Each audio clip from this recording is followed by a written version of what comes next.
Well, look, ladies and gentlemen, who is back? Are your channels live too? Oh yeah, there they go. Because I was gonna be like, well, Don, I don't see your channels, but there they go. They're popping in there. There we Hey, go. Hello. Quinn. Hello. Here, hi, Marijana. After I done called you marijuana for like 50 years. Hi, Marijana. Hey, Bonnie. It's the ish group. Absolutely. We are Yeah, ish. 6-ish, 6:15-ish, 6:30-ish. 7, You know. 8, whatever.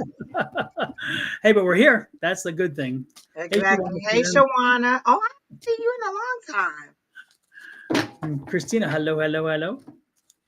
Well, folks, it's good to see Miss Angie back. Miss Angie, where have you been? What have you Oh been my gosh, I've been doing? everywhere. Just in July, I went to Las Vegas, Michigan, and Disney in LA. At the end of the month, I go to Amsterdam, and then at the mid August, I go to Chicago. So six is that five trips in 2 months. I'm just exhausted. I am seriously jet lagged, and I really just want to lay in my bed. My bed is like, don't leave, don't leave. And I like my trips were so back to back that I would come home, dump all my clothes out of one suitcase, and just refill it up with new clothes. I just did the laundry on all the trips that I went on the other day because I was just dumping out the old clothes and putting in new clothes, dumping out the old stuff. So it's been a whirlwind, but I've had a great summer. Definitely a hot girl summer. And per Bonnie and all the people that read me yesterday in class, and if you guys missed class, you missed a great time because we had a great time. I shall meet a little hot Latin lover or somebody while I'm on my trip in Amsterdam. Say They said it's not going to what? be serious, but a little cutie. So we'll see. A little cutie coming my way for Amsterdam. So A we'll little, a see. little relief, a little stress relief. Exactly. So if you see me with a mystery man in there, mind your business and just say congratulations. Oh my goodness! Well, we'll have to see. We'll have to follow up on that one to see what happened with How it. it goes and what happened. Exactly. So I'm excited. Exactly. Mama needs a new pair of shoes. Exactly. To say the least. Exactly. Because she's leaving him under his bed. Listen, we're going to be in the red light district. You never know what can happen. Exactly. Exactly. There is no walk of shame there because it's all good. Exactly. Thank you. Shawana said congratulations in advance. Thank you. Oh my goodness, my goodness. Well, not much is happening. It seems well, a lot's happening at the same time. Nothing's happening. So and on my side of things because it's the Michael moved. My son. I He think I was more scared than anything. Like, Don, like I want to say, Don, you really gonna let him go? yeah he went to Bali and he arrived. Got found his his apartment and got set up and then did a video about it and about the whole trip, which is nice. And he's So been he found it on his own. You didn't even go with him to be like, look, let me make sure it's okay. Oh my nope. God. He's 20 years old. Gotta let him fly. Gotta let him fly. Oh And my so, gosh. And and my he's very, son's moving downtown and I'm ready to have a fit. yeah, he's very independent. And when we went to New Orleans for our birthday party, Michael was out and about walking around town all night, all hours of the night, which worried me more than anything because New Orleans is not the most hospitable place. But he was like, Dad, I'm an adult. I'm like, okay. And he handled himself quite well. So I said, you know what? I've got to let go like God. I got to just put it in, hands. And, you, like we've talked about many times, you raise them right. You give them lessons. You have them be, you remind them about being cognizant of what's going on around them and those things. And then you kind of have to let it go and say, you know what? I'm going to leave it in their control and his hands, and see how that works. So, that's what I did. And then, so yeah, it was a little bit, That's pretty at much first it was a little bit disconcerting, but at the same time, it's like, you know what, I've got to have faith. And he's ready to fly the coop, and he did. So there you go. oh my gosh. I Yeah. listen. So our busy, hectic house for the last year or so is down It's just to quiet, two of us. quiet. Yes. So Oh my gosh. Oh my god. So does he call you like every other week or every day or how he you talk? called. He called last night, and we talked for a quick bit, and then he called a few nights ago as well. He called on Sunday, and then he called last night. Oh, okay. Well, that's good. I Yeah, told he got ill. that he has dinner with me once a month. Hmm. Not even leaving the city. I hear you. I hear you. Well, shoot, I'd be happy with dinner once a month with Michael when even when he lived here because he was always so into his Yeah. world, you know. So, Yeah. so But that would can be. you believe school already started? My niece, who's she'll be 15, she's 14 now. She just started her sophomore year of high school. They started school today. Oh, that's crazy. That's Yeah, crazy. It's they started unbelievable. school today. Soon enough, I'm sure that we'll start seeing the signs go up with the speed, the school limit signs, and all that stuff. Because where we live, to get to my house, one of the streets is two schools. There's two schools, a high school and a middle school. Well, So, our yeah. district went year round, so that's why. Oh, that's right. That's right. I remember you told me that before. Yeah, Yeah. so they start early, but they get out. They get out the same time, but they get those extended breaks. So like they Yeah. added an extra break onto fall, and then I think one onto spring or something. So they get Mhm. quite amount of time out during the year versus at the end of the year. So Yeah, our kids here they start early, so I wouldn't be surprised. And again, as soon as August comes around, the first 2 weeks, I guess, is maybe the second week, I wouldn't be surprised to start seeing signs pop up. And I haven't paid attention to the signage that says school's going to be starting soon, so I have no clue. Without my kids in school now, I don't I don't pay as much attention, except for when the signs go up and I got to slow down. no back to school stuff. And so then I said, "Well, Brandon, do you need some new clothes?" Yes, I just knew he was gonna say no. He was like, "Yeah, I need some new clothes." I thought I was over that. So we gotta go school shopping. This is our last school shopping. Like once you're out, you're out. I'm not buying you no more. I took him to get a haircut before we went to Michigan. I said, "Listen, I'm not paying for no more haircuts. This is your task now." Yep, I hear you. I believe me, I know how you feel more than you can imagine. Hey, angels. Dad, we need milk for the baby. Dad, I was like, Milk costs a lot. it does. Oh my gosh. And my daughter isn't breastfeeding. And so we bought her like a case. It had like 6 cans of milk in there. I think it's the powder milk. Hmm. 6 of those cans were like $100 Mm, for just yeah, six of the little cans. And I was like, you need to breastfeed, honey. That's what the exactly. breasts are for. I'm telling you, economics for a kid is just, and whoever thinks that you pop out a puppy and you just and it's easy. No, it is expensive Those for numbers start rolling. exactly. And I'm not talking about this time only, period. Children are expensive. I don't care if the economics are different in 1 year to the next. I tell you, no matter what, kids are expensive. Yeah. And so when people, and I'm watching some of these people pop out 3 and 4, and you see the stair steps, and I'm like, where, what world, how does, I don't get it. I mean, I'm not putting anybody down because you have as many as you want, but man, I'm telling you, I can't understand how they can afford those kids and that many kids these days. But then again, I've never been a proponent of 10 trillion kids. So, it's like, one or two, and I think that's more than enough. And maybe even that's too many, depending on who you are. Exactly. Listen, I wanted four because my mom had four. I was like, oh, I want 4 kids. I got pregnant one time. I had already adopted my daughter, and then I got pregnant, and I said I never want to do this again. And so two is where we stuck. We're not having Mhm. more. So Brenda's little brother is a fish. I hear you. I hear you. The closest we got after Michael was Ghost, which is because Ghost was my choice. I told myself never another dog, never another dog, and then Ghost kind of snuck in there. So How was what was the other dog's name? Paco, Paco.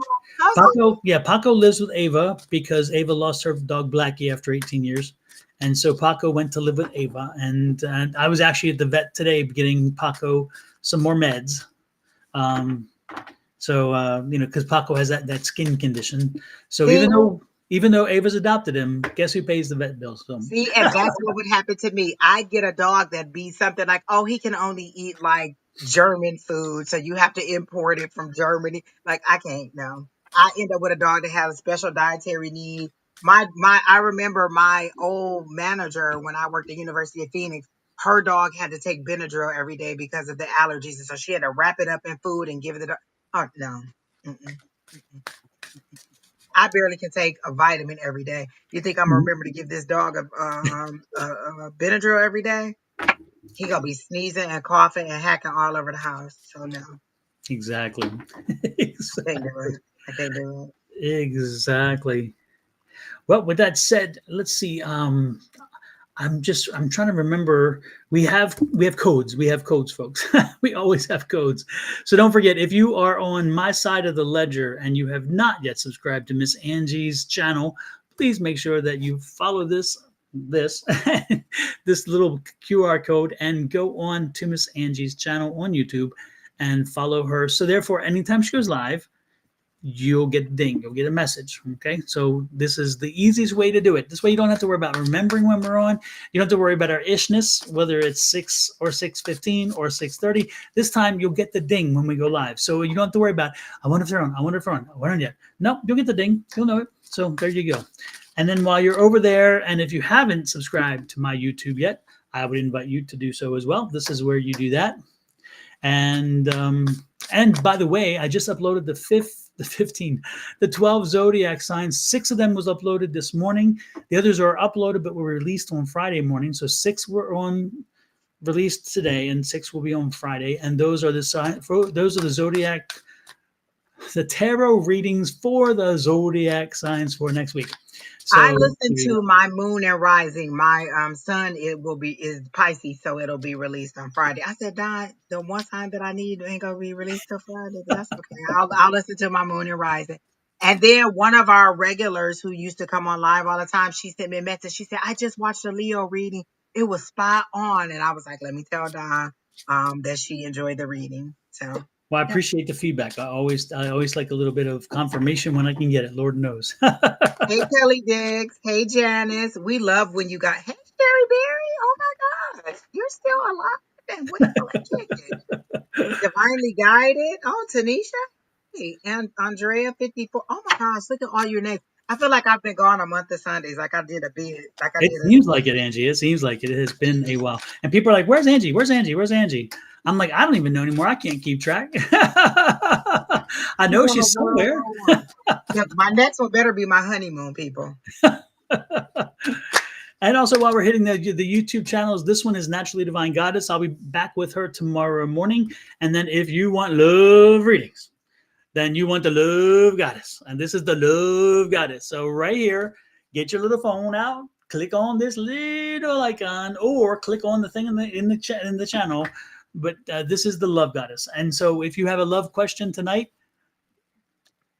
go ahead and follow her. Get on her channel. This is about But Miss don't Bonnie. listen to Bonnie when she says Angie likes love questions because she is not telling the truth. She's a troublemaker. Yeah, she's being a troublemaker. And this is Miss Julie, and Miss Julie is on 3 times a week. So again, with everybody I've posted, if you follow them, you will get more readings than you're ever going to want, and it's going to be more fitting your schedule, and you'll not have to worry about when we are going live because you will get notices, and that is a good thing. So click and be done with it. Save yourself all the worries and wonders. And Sherry Berry just says she sits home waiting on me on Sundays. If you just text me and say you want to do it, you'll do it. I feel like I'm bothering you, so I don't reach out and say, hey, let's do it. Because I will lay in the bed on Sunday and not do anything. Like, listen, I've worked all week mentally. I am preparing for the next day, so I'm not going to get online. But if you text me and say, hey, let's do it, I'll pull this face together and get on this live with you. So just Sunday, listen, me and Sherry Berry will be here. Watch her be like, oh no, I have to go and do something. Watch. and I just put Miss Sherry Berry's thing up there too, so you can find it. And again, so if you follow Sherry Berry, you will get a notice when she is live as well. And then one more for the group, and that is Miss Susan. There you go. So Susan is also included. Now, Susan got the special treatment because I can't find my YouTube logo when I created this icon. So she got her little special logo, but that will change to YouTube as soon as I download that picture because I don't know what happened to it. I have no clue. So there you go. So we did everybody. We got everybody covered. Yes, that means every single day one of us is on. 7 days a week, one of us is online. That's true now. Yep. I'm going to be in Amsterdam, so I'm going to be posting all kinds of videos. So you should subscribe to my channel just so you can see all my videos and all my lives of everywhere I am. Y'all know I always give y'all a tour of the airport when I get there so you can see what the airport looks like and then wherever I'm at. And I'm going to the red light district, so I know, well, maybe you don't get to see what's going on in the red light district, but you know, you get to see some other stuff. You know, when I was in Amsterdam, I went to one of the red light district live shows. Oh. And when I say it's a red light District live show, I think you know where that takes you, because there's a stage. It's interesting because you have all these people. It's a big, it's a theater, and down there's a stage, and it has like a round spinning circle on it. And next thing you know, the first thing came out was this ape, and it was an ape that come running down the aisle and so forth. And it was a guy dressed as an ape, and let's just say eventually he showed his banana, and then a woman comes out and she shows more than her bananas. Full frontal. And so, oh yeah, right there live, and it's again one after another live sex acts and so forth. Well, let me tell y'all will get a description of what I saw at this live show if I get that. I'm not going to tape that, but you will get a detailed description about the bananas and the little pop on the chest. Exactly. And it's interesting. We're bar hopping too, so yeah, it's interesting too because it's because Europeans don't see sex the same way we do, and they don't see the naked body the same way we do, and so it's a big party there, and people come in with like the bridal parties and so forth, and so you'll see those kind of things and all that kind of stuff, and it's crazy. And then of course you'll walk down the street and there's these red poles with triple X on them, and so you're in that district, and then you walk down the street and you see these doors. And they're with solid glass, and there's somebody standing in the door showing off their wares. And if you're interested, you can go up, knock on the door, have a discussion. They go in, they pull the drape shut, and do their thing.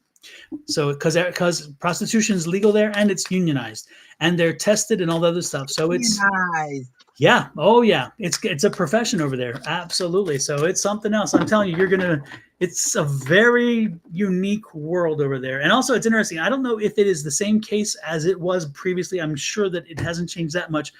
But like if you go to the Hard Rock bar and then you go to Hard Rock Cafe, if you go to the Hard Rock bar, you get alcohol and music and all those things. And then you come out of the Hard Rock bar and you walk over, and there's like a little space between the two buildings, and you walk over, and it's all just, row houses kind of thing. But anyway, you walk over and you walk into the Hard Rock Cafe, and they hand you a list of weed and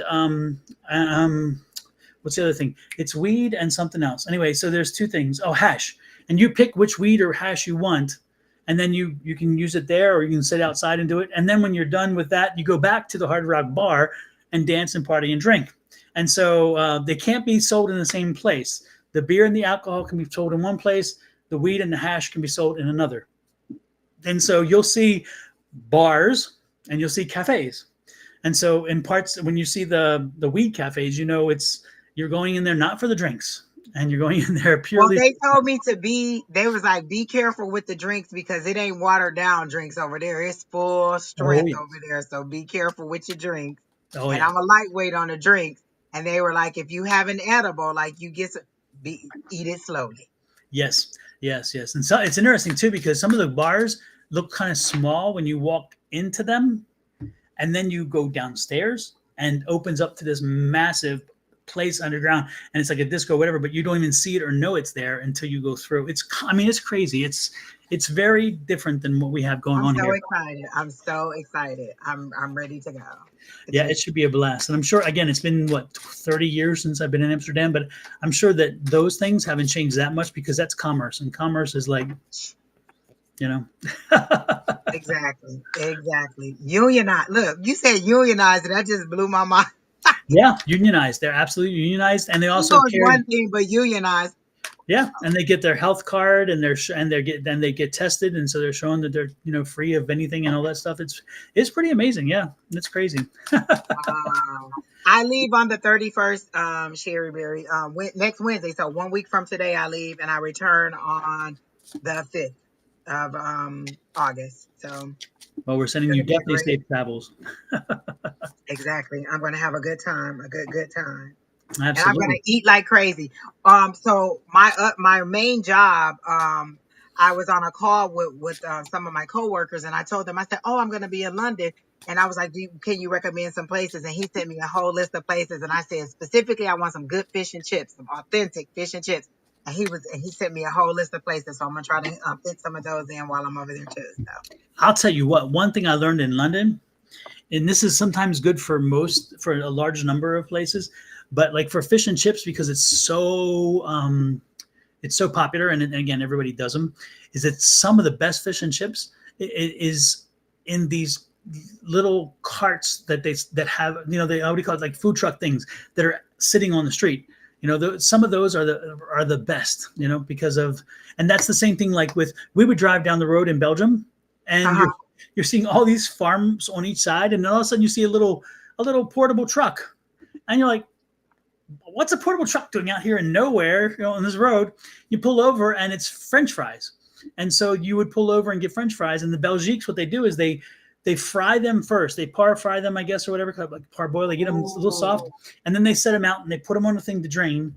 And then when you order them, they take them out and they put them back in there and fry them to finish them off, so they're actually crunchy. And then they serve them with mayonnaise and ketchup, or just mayo, or just ketchup, whatever you like, which is interesting. So Oh it's yeah, cool. so he told me Poppy's Fish and Chips in on Old Compton Street in Soho, and Hmm. he told me Parsons on Indale Street in Covent Garden. Covenant Gardens. Hmm. Yeah, Covenant Gardens. Hmm. And then he gave me a whole bunch of other markets and places to walk by. So he gave me a whole list of stuff. I'm excited. Hmm. Yeah, Portobello Road's cool too. If you can get to Portobello Road while you're there, again, you have a short period of time, but they may take you through Portobello Road. That's Okay. a really cool place, and so much going on there. Is it far from the airport? Because I know we're going on a Downtown 2 hour London. walking tour, but I don't think we're going to go too far from the airport because we got to get back and go right back through. Yeah, no, that's in downtown London, Portobello Road. So yeah. So I'm excited. You guys will see all the pictures because I post everything. Yes. And we love the pictures. I love watching the experiences for everybody. Remember, folks, if you travel, put them out there. Let the world see it. Let us all experience it with you, because it's kind of a nice thing to experience. And especially when you're sitting on your couch in the air conditioning and you're watching somebody melt. It's like, I don't miss that. No, I'm good. Tania said in Australia, chicken salt on hot chips is the norm. What is chicken salt? She said chicken salt on hot chips is the norm. Is that like chicken broth that was put through salt and then dehydrated or something? I don't I know. don't know. It just says it chicken salt. Yeah. Tania, tell us what that is. Oh, and Deborah says that's the only way you should cook French fries is the way that you were The double describing it. cook. Yeah. Yeah. That you definitely get some crispy fries that way. Yeah. And yet they're tender inside and they're not dry, which I like. So yeah. Hey, Alicia. Hey, Alicia Black, it has been a long time. Long time. I'm waiting on you to come back to class, but we're gonna let you get through this phase that you're going through, and then we're gonna expect you back in class by the fall, lady. Exactly. And folks, don't forget that like, share, subscribe, and follow. We would truly, truly appreciate that. The That class is the is price. growing too, Don. I'm sorry? Class is growing. It is, and it's interesting because it's never it. It's interesting. You can have 2 to 3 weeks of class, and you'll have commonality between people, but not everybody is consistent, and so therefore there's a variety, which is kind of interesting.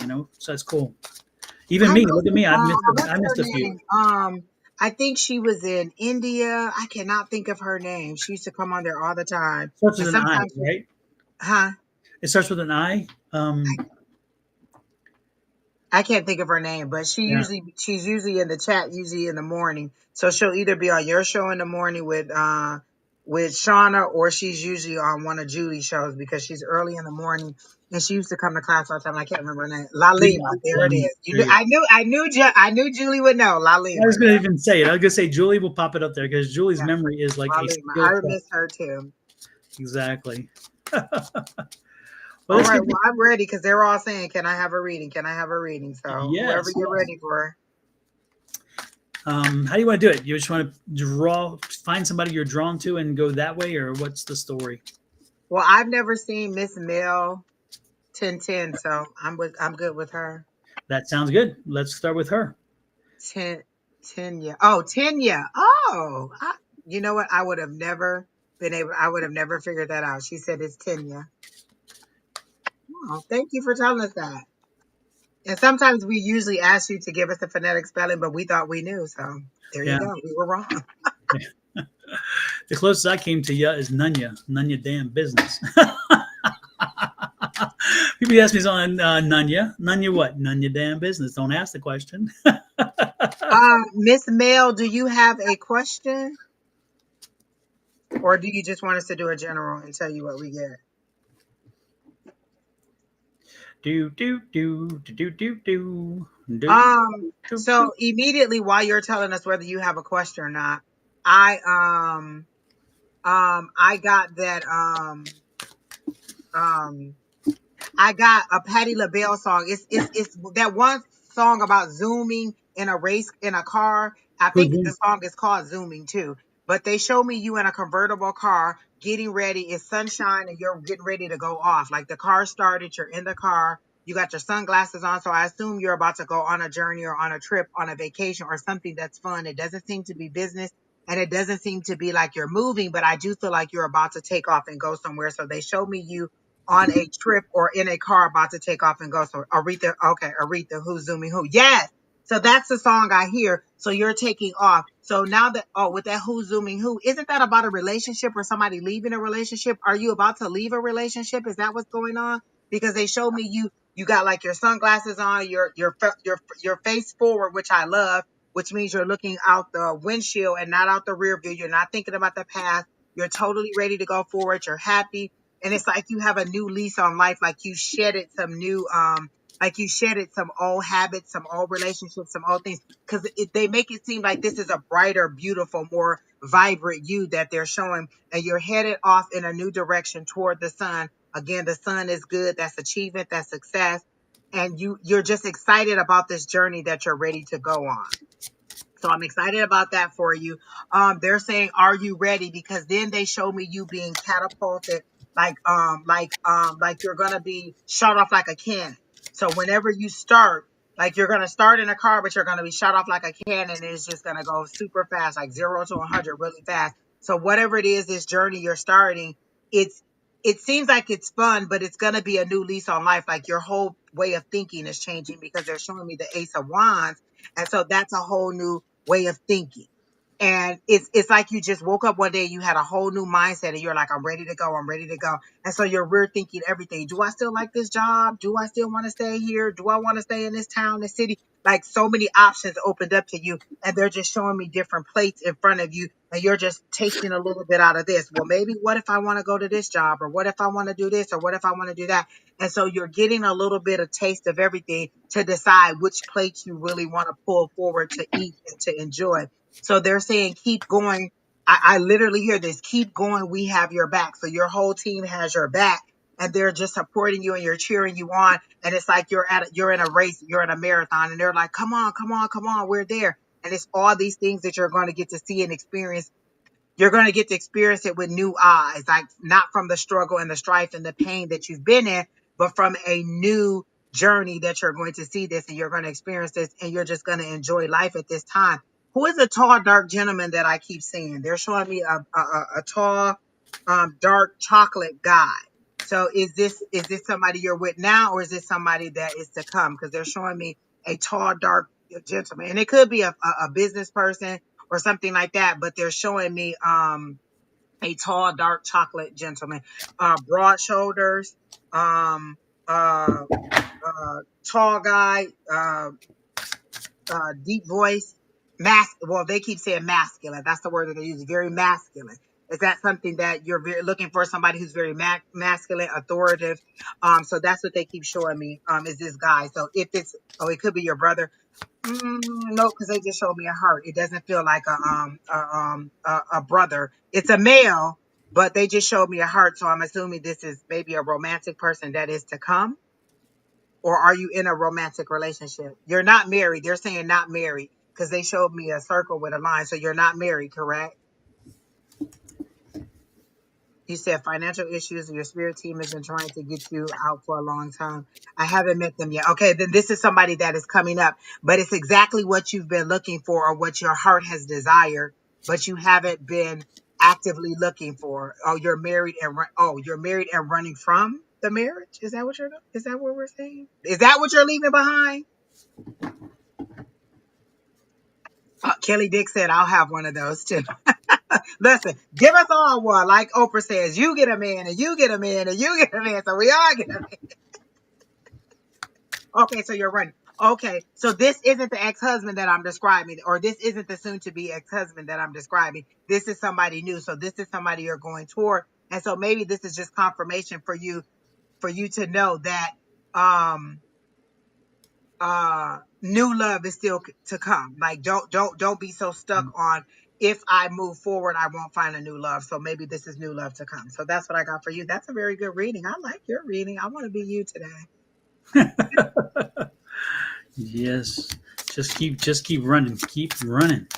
Exactly. Keep running, running. Got me running, running. Hi, Michelle Prater. Good evening.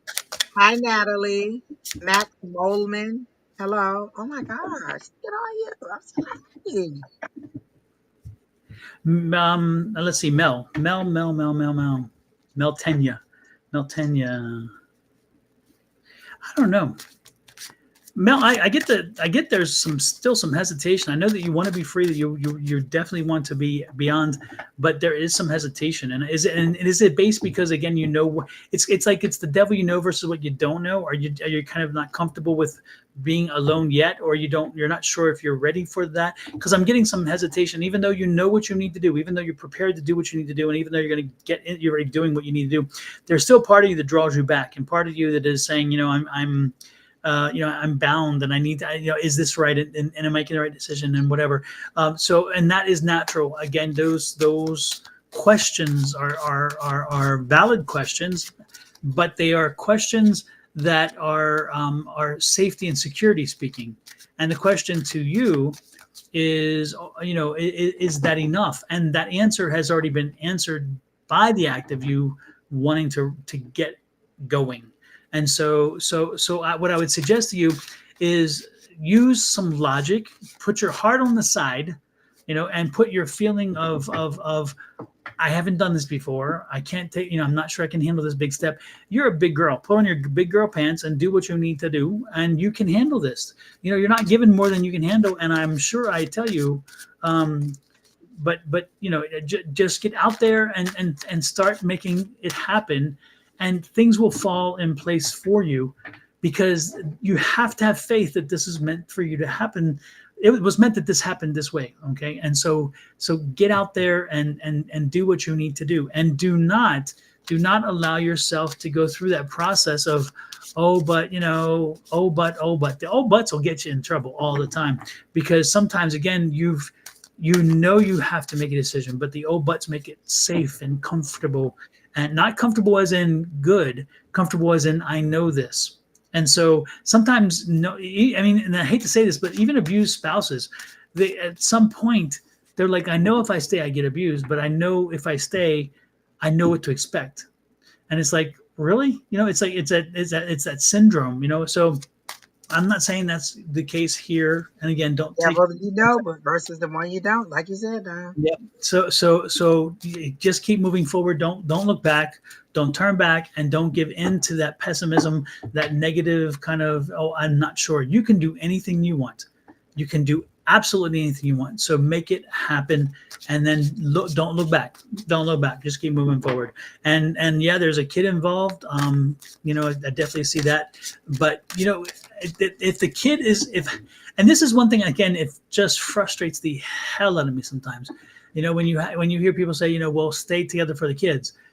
You think the kids can't see that you shouldn't be together? I mean, the kids are not stupid. They are little human beings. They experience it. They also know the energies around parents, when parents are happy and when they're not happy, and when they're killing each other and at each other's throats about this, that, and the other. It's not a healthy environment. So I don't want to hear for the kids, because you have a son, but that son needs a healthy environment in which to grow up. And again, being around seeing very unhealthy relationships, if you're not careful, they will mimic those relationships as they get older, and that's the last thing you want to do. So by the time my mom and dad got divorced, we were like, finally, like y'all figured it out that this is what y'all should do. Like we We knew it should have happened a lot. Like, okay, now the adults are acting like adults, but yeah. Exactly. So that's what I got for you. I got for you to look forward, move forward, and do not look back. Do not I have think. one question. What's the $10,000, Mel? Or what's they show me 10,000? Is there some kind of argument about $10,000 between you and the spouse? What's the $10,000? They showed me $10,000, and there seems to be like a tug of war about it because I thought maybe you were waiting on a settlement and you were expecting $10,000, but there's something about $10,000. Is that a part of, like, is that something that you two are fighting over, or is that something that you're expecting in a settlement? Because I see a $10,000, but I see you getting it. Like, it seems to be coming in your favor. $10,000.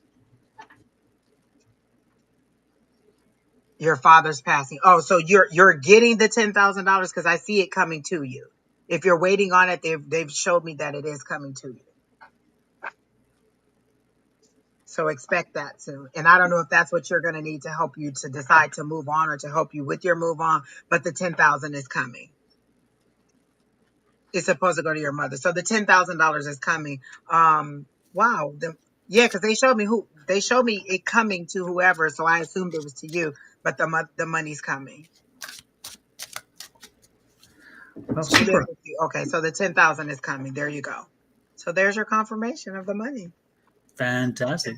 Angie, All, you're on fire. The rest did me well. listen, Don, I had to hydrate so much today. Like, just water, water, water, water. Let me tell you one thing Disney will do: dehydrate you. Yes. Yes. And this is Disneyland or Disney World? We went to Disneyland. We went to Yeah. California. Well, actually, I didn't even go to Disneyland. We went to California Adventure Side Oh, yeah. and had a good time. Listen, some of those rides were a shocker for me because I don't ride rides. And they made it seem like, oh, this isn't going to be anything. And one of those rides, I almost cussed the people out. Like, what just happened? Yep.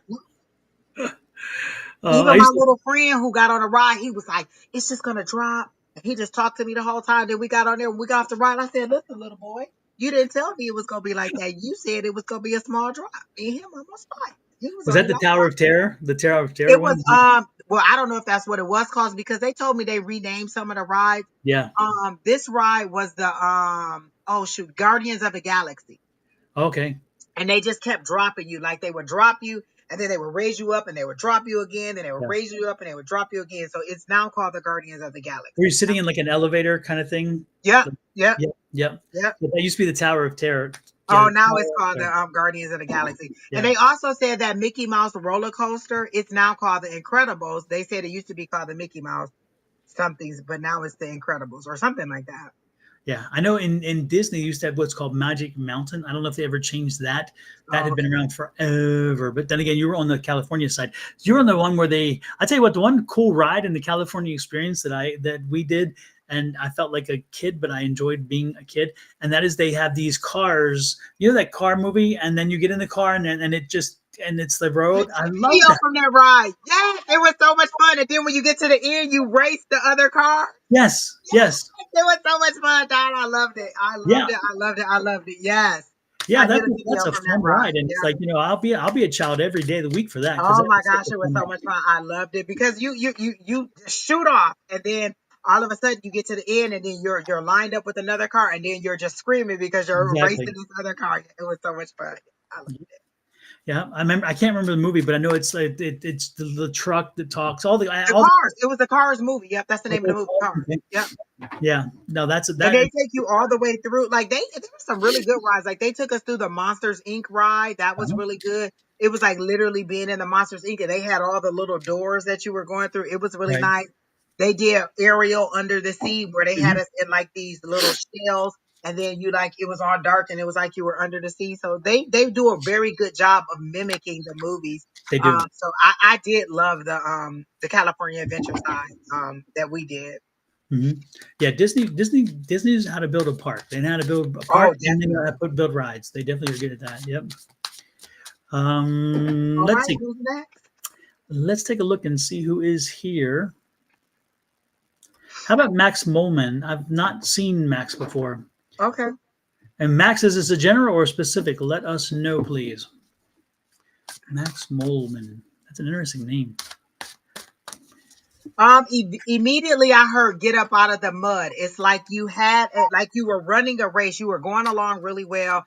Like you were in a business endeavor. That's how they're showing it to me because they're showing me dollar signs that you were chasing or that you were running with. Like you had all this money, and as you were running, the money started to just the dollar signs started to fly out of your hand. So you're like this and you're running and the dollar signs are moving. So I'm assuming that maybe you had some kind of financial situation or some business that you had and the money started to dwindle. So you're running the waste and then you got stuck in the mud. You fell down in the mud and they're saying get up out of the mud, rinse yourself off because you're kind of sulking about the loss of the money or the loss of the business. And they're saying get up and get ready to start over. And this time you're not starting over from way back here at start. You're starting over from here and you have a lot more information. You're starting over from experience. I know all of these things, so I know moving forward not to do this, not to do that. I know to do it this way instead of that way. I know this versus that. So they're saying get up out of the mud, stop sulking, and get ready to move forward.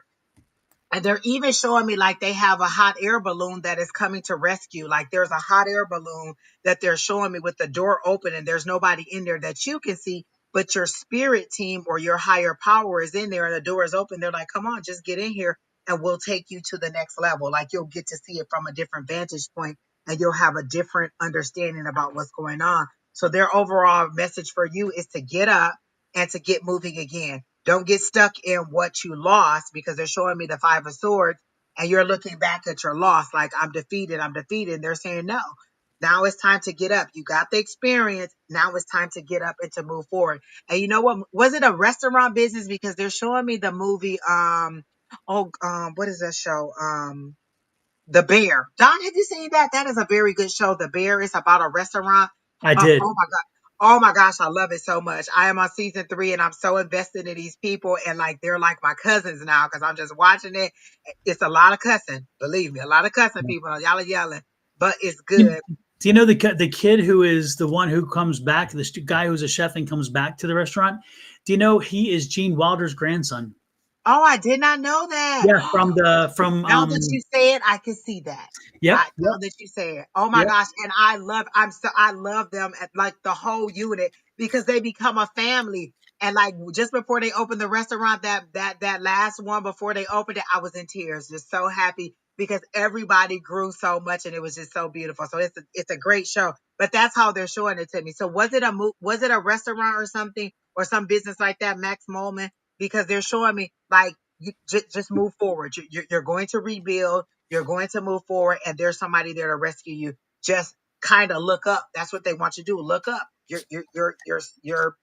Your rescue team is here. Look up and tell them what you need, and get it, and they'll come and rescue you. So that's how they're showing it to me. Super, super, super, super, super. What am I getting?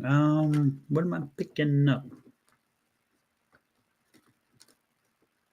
Mm. He said it was a restaurant business. Hmm.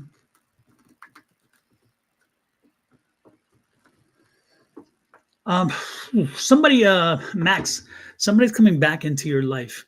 Somebody who stepped out and was gone, um, but they're coming back into your life, and this is not necessarily a good thing. This is somebody who probably would have been and should maybe still be in the past. I'm getting a real kind of not so good energy with this, and it's again, it's they yeah, they chose to exit. It was their choice to exit out, and then now they want to come back and they want to pretend like nothing ever happened and all is good. And you know what they're, you know. Let me repeat this. You know what the resolution will be in the end again. And so don't go down that road. I don't know if you're in a relationship or what, but this person's coming back and they're going to make you question things. They're going to, just by their presence, they're gonna put you through. You know, again, They're not putting you through anything. By the way, I should fix that. They are going to make you. Um, you're going to respond to them in a way that you're going to go back through things, and so you need to. No, you need Look at to my face. Don't do it. exactly. Yep. Because this is the no going backwards. It move forward, stay forward. This is not a healthy thing. Not a healthy thing. No, don't do it. No, no, no, no. I hit the wrong button there.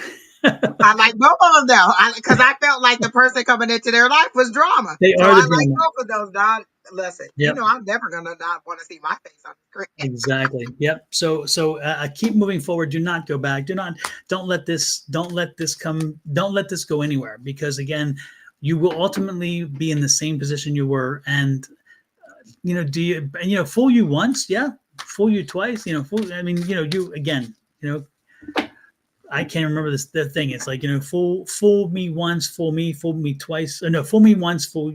I don't know. The point is that Don't don't do it again. Exactly. I can't remember the damn saying. Oh my gosh, I'm getting too old. Was That's it not fool good. me once, shame on you, fool me twice, shame on me? Exactly. There you go. Okay, That's the one. Yep. So let's not, Max. Let's not moving to the shame. Let's let things stay. Okay. Yeah. Yes, I know how to operate. She stepped out, and now things don't seem to work out for them. So now they're trying to. Yeah. Come on, Max. Yeah. Don't do it. Look at my face. Don't do it. don't Don't do do it. it. Listen. And was this person some of the doubt? Like, were you dealing with the ending of this relationship? And is that some of the thing that took your focus off of the job, off of your business, maybe? Like, is that related? Either way, move forward alone. And they're telling me, were you considering getting a business partner? Because they're telling me no, nobody has a passion for what you do except for you. So don't get necessarily a business partner. Get a more trusted staff, but you don't necessarily need somebody to share in the profits. Oh, he said yes, it did. So they're saying you don't need a business partner if that's what you're thinking about doing. Just continue to do it on your own, but stay focused. That's what it is. You need to stay focused. But again, ask your higher power for what it is that you need. Do you need somebody to guide you? Do you need somebody to mentor you? Do you just need some ideas? Do you need some resources as to what, like where you could get supplies from, or suppliers or vendors or something like that? But they're saying ask for what you want and we'll give it to you. Like, just even if you feel funny going to your guys and saying, hey, Lord, I really need this. You could just make a list. This is what I think I need. And they can, and just present it to your higher power in that way. Like, this is what I think I need. Can you help me with these things? And write it down in that way. And then like me, I like to check things off. Yep, they gave me that. They gave me that. They gave me that. So this is a good time. And this is at full moon, so we're releasing everything that no longer serves me. So go ahead and release this X and be like, they no longer serve me. You can put their name on a piece of paper and and set it on fire. Don has a great full moon video. Oh yeah. So you can watch the full moon video. I'm pretty sure he's about to put the QR code up. Yeah, But indeed. you put it on a piece of paper, you put their name on a piece of paper, you set the piece of paper on fire, and as it burns up, you say, with this flame I release, and you say their name, and you burn it in something that's not flammable, that's not going to burn up, and then you release the ashes back to the earth, and you let them go. So go ahead and release them. So this is his full moon video, and so then go ahead and release this person and let it help you out. So there you go. Release, release, release. Yep. You still got time. Absolutely. Yep. This is a strong full. It's called a bull moon. So this bull moon is still kind of lingering with us. So use it Did to you your say advantage. boom? B-O-O-M? Bull. Oh, Bull. bull. Oh, okay. I Red, like that. red bull moon. A bull moon. All And right. actually, it's interesting because it was a bull. There's a bull deer, I guess, and there's like a roebuck, which is a male deer, and it was all kind of tied into all this. It's kind of interesting. Jawohl. Jawohl. So yeah, just most importantly, just don't go back. Don't slide backwards. This is not the energy for that. And I definitely and again I felt it as soon as it just kind of like you know it, and the energy comes through. And I haven't used the cards yet, nor has Angie, because the energies are strong tonight. So It we're can't telling hurt you to say psychic. nothing. Exactly. We're giving you psychic hits. And folks, this is, you all should, believe me, anybody can read tarot cards. Anybody. And it's funny though, we've done psychic readings before and somebody says, well, what's the card say? Damn, are you kidding me? Really? It's like, tell me what, I'm like, come on. We're giving you actually connecting to the spirits themselves. And you're going to say, give me the cards. Are you kidding?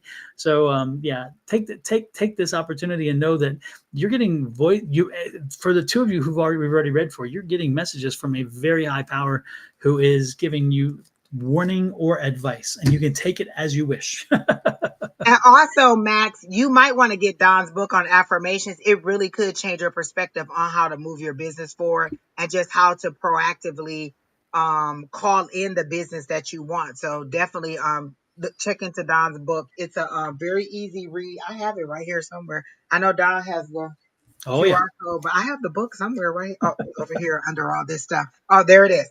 It's a very easy read. It's not like a whole bunch of jargon and stuff that you're not. It's a very easy read, and you don't even have to start at the regular chat, like and read it from one to the end of the book. A lot of us just jump into the chapters that are interesting to us because they stand alone. Although it's a cohesive book, they do still stand alone, and you can get a lot of information from that. So the book is great. And I'm not just trying to sell the book. Like I literally read the book, and even before Don wrote the book, we were encouraging him because it was his affirmations that helped us to, or helped me to get a lot of the stuff that I'm asking for. So go ahead and so much so that each time I increased it by like, tenfold. So the first time I asked for 500. So next time I ask for 5,000. So the next time I'm asking for 50,000. So that's my next affirmation or thing that I'm trying to manifest is this 50,000. So listen, keep on asking and you'll get it. Oh, and like Julie said, it's an ebook too and an audio book. So you can get the Mhm. version, you can get the paperback version, or you can listen to it if you just want to get that version of it too. So again, it definitely will help you with changing your mindset on how you want to move forward. Pam said it's a great book too. Yeah, and if you don't ask, you don't get. You may get, but if you ask and again you put it forward, you draw it in, and that's the whole thing about it. Is you finally standing up and saying, you know what? Because we're told to kind of be. It's interesting in life. We're told to not blow our own horn, all that stuff. No, this is the one time blow your own horn. Get out there and say, you know what? I earned this. I deserve it. I'll work for it. This is what I'm. This is what's coming to me, and then as you put that energy out there, that energy will come back to you, and it will come back to you because of your belief first and foremost, and then you're putting the energy out, and again your energy touches the energy in the environment and you alter it, therefore it comes back to you. So there you go. Tanya, are you still here? Because I have a vision that I saw for you. While Don was reading Max, I got a vision for you. So are you still here before I start revealing this vision that I saw for you? It's a good thing. It's not anything bad. It's really good. Oh come on, I was looking for some shade or something. Oh Damn. no, it's really good. No, it's a celebration. Like I saw all these balloons in celebration. So it's either the birth of a kid or it's somebody's birthday party because I saw and they specifically showed me purple balloons. So there was red balloons and purple balloons, but the purple balloon stood out the most. So are you expecting a child or is it somebody's birthday or a celebration that is to come pretty soon? Or was there a birthday in June? Because I hear June, but there's something about a celebration that's coming up for you. And I see all these balloons, and it's a big celebration and cake and stuff. And it seems to be like a party or something outside. So your birthday is on the third. Okay. So are you gonna have a big party? Is it gonna be outside? Because I see tables and chairs, and I see cake and things like that. Um, and there's a male that I hear. It feels like an uncle or a father figure that I hear from you that you're either wishing would be there. Do you have somebody who just passed on, like an uncle or a father figure that just passed on? Because it's somebody you're wishing would be there, but they're saying that I'm going to be there. It's a male that's in your energy that is saying that they're going to be there, or they're showing me they're going to be there. So I'm thinking that they're passed on because you're hoping or you're wishing that they would be there, and you're thinking that they're not going to be there. So is there a male in your life? Winter time here. No, it's not. Oh, you're in the Philippines, or is this the young lady from the Philippines? Oh, I don't know. She says her birthday's on the 3rd and it's not outside. Well, you're not going to have like no kind of celebration where you're going to have table and chairs and things like that because it seems to be like a celebration where people are coming and there's balloons tied to like centerpieces or in the room. So it's a celebration of something and there's a male. Oh, she's in Australia. And there's a male that is that's saying that he's going to be there. So you don't have a male that is passed on in your life. There's a male that is telling me he's going to be there. And it was specifically when I asked about your energy. So your birthday's coming, but you're not planning on having a party of any kind? or even a celebration for some kind of graduation, because it's a formal, it's a party, because I see tables, I see chairs, I see tablecloths, and I see balloons. So that's how they're showing me that it's a celebration. And then there's a male who's saying he's gonna be there, and you're not expecting this person to be there or to show up for the party or just for the celebration in general. So that's how they're showing it to me. Father figure. I keep hearing father figure. And if this isn't you, then it's somebody else's energy. But I see you're going to the museum, no party that I know of. Then maybe this isn't you, because they're definitely showing me that this is a party that is happening for you, and a male is going to be there. Oh, did I spoil a surprise? Wait a minute. Could somebody be throwing you a surprise party? Because it's truly a party, and this person is going to be there, and you're not expecting them to be there. So maybe they are throwing you a surprise party. No longer a surprise. If So it is, come back and tell me, because I really want to know, because they're clearly showing this. You don't know your father. And there's no male uncle or anybody like that who would have been a father figure in your life. There's a male that's coming to the party. And it doesn't feel like a lover. It feels like a father figure, or a person who would have been, yeah, a father figure, like a male that would have been in that role, that would have guided you or been some kind of person like that in your life. And they're saying no, not a boss, because I was thinking like, oh, well, maybe it's like a mentor. And they said no, not a boss. So that's what I got for you. Angie, explain your book, by the way. People don't may not know it, but Angie wrote a book. It is available on Amazon. And kind of explain what your book's about. So my book was my journey through religion, and getting out of that strict religious situation. So like, you know how when you're Baptist, it's always saved. They always say that saved and covered in the blood. And for me, I thought I was saved and covered in the blood, but I was also suicidal. Like, so that's why the name of the book was Saved, Suicidal, and Covered and Soaked in the Blood, because as much as I was trying to immerse myself in this religious doctrine, I just could not achieve the things that it was telling me that I was going to achieve. And as I struggled to say whether I'm going to stay in religion or come outside of religion, this was my struggle. And this was the book that I wanted. Like, when I was going through my struggle, I would read self-help books. Like, everybody had a book. TD Jakes had books, and his daughter had books, and everybody had all these books. But it would be like, oh, I'm struggling, I prayed, and then boom, everything got better. My book is a little bit focused on how you survive day to day.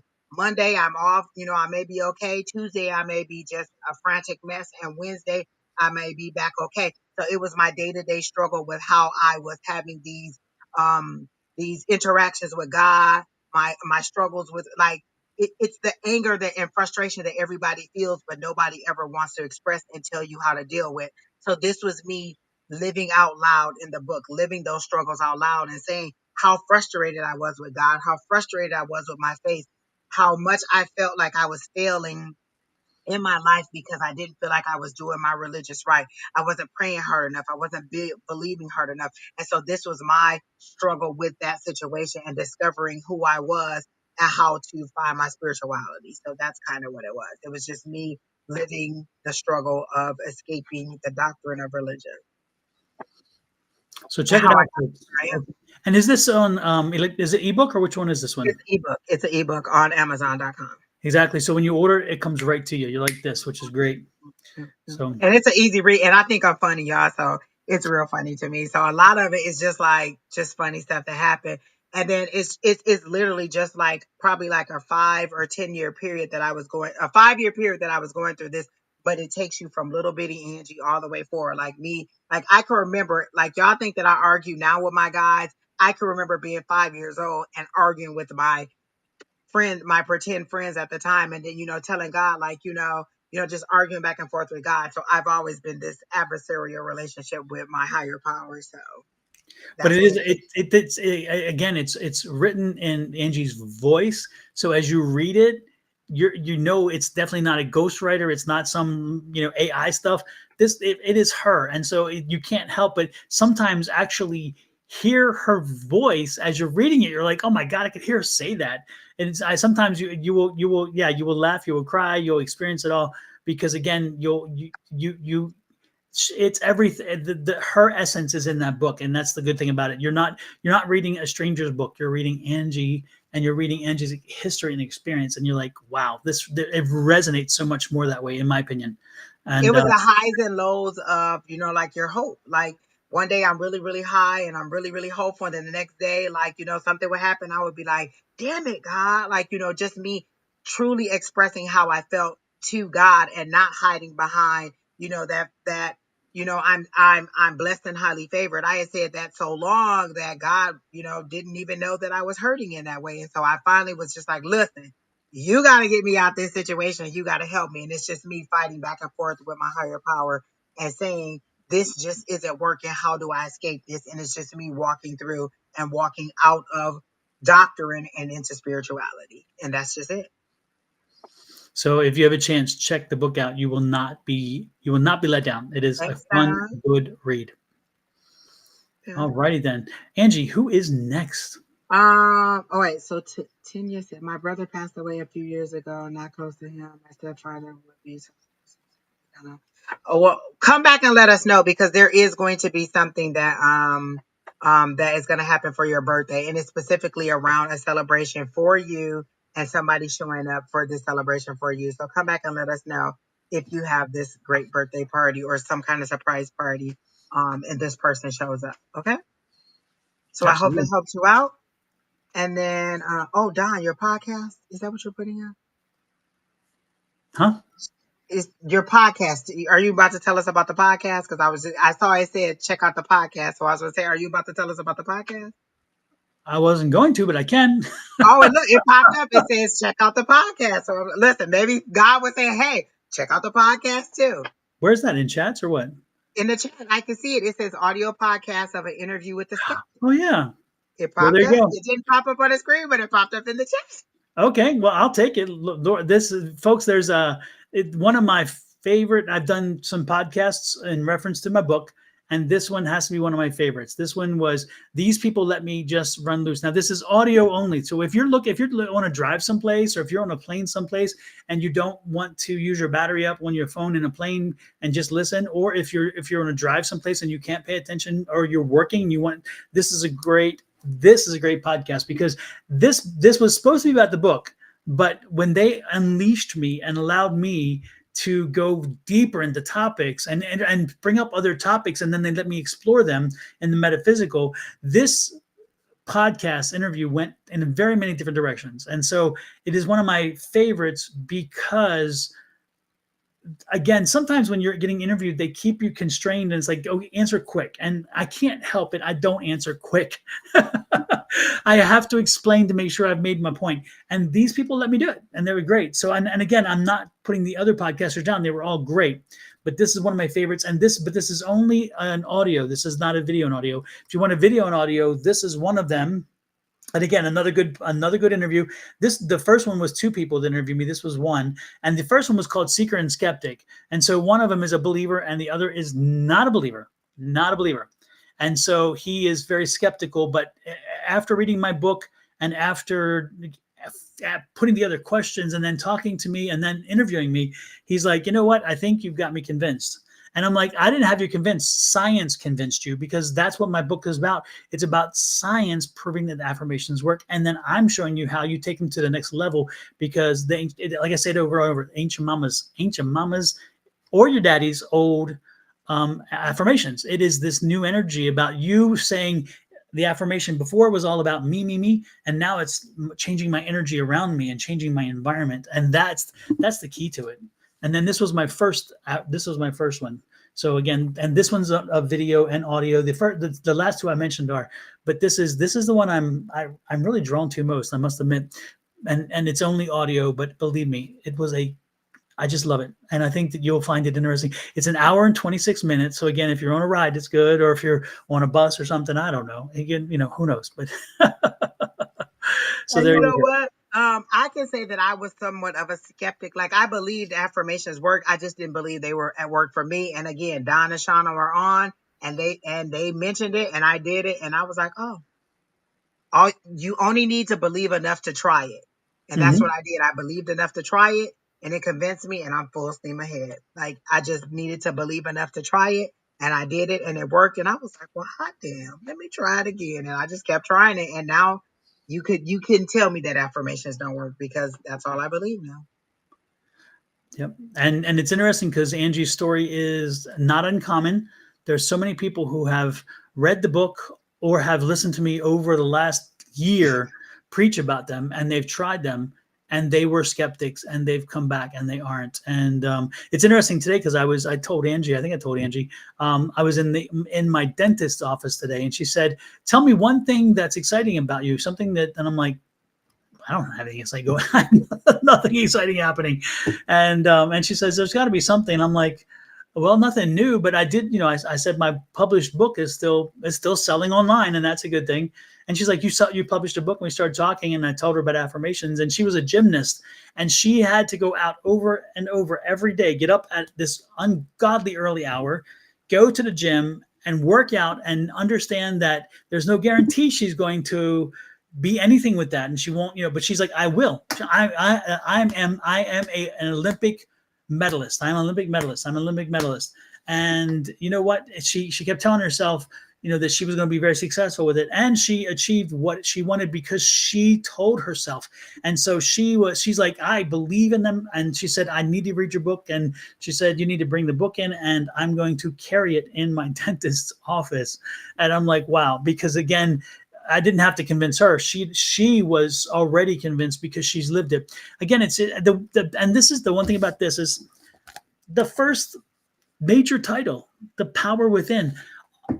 All I'm doing is reminding you that you have all along had the power. It's kind of like Dorothy with the red shoes, from the Wizard of Oz. When they finally got the clue, they're like, oh no, you've had it all along. This you were born with the power. It was within you. It always has been. So what do you have to do now? You have to unleash it through affirmations, unleash that energy. And when you put that energy out there, it comes back. So that's the key to that. So when you see those interviews, believe it or not, I don't talk a lot about the book. I was supposed to, but I get talking about all the other things that are wrapped up in this book and in the metaphysical itself. And again, about power, about you owning your power, about you using other things in the metaphysical world, and how it's quite fascinating how that interview just kind of developed in such a good way. So I would suggest it to anybody. If you have some time, check it out. And the good part, you can stop it and start it however you want. So there you go. I love it. Let me tell you, just believe enough to do it, to try it, and you'll convince yourself, and you won't ever go back. You won't ever go back. Exactly. All right, who's next, Don? I'm ready. You pick. I'm leaving it up to you. So who's in here who wants a reading? I don't see any questions. So whoever puts their question in there first, and I see it, I'm ready. Who's here with the grandmother who is in the room now, whose grandmother died about 3 years ago? She was old. She was like in her 90s, late 90s.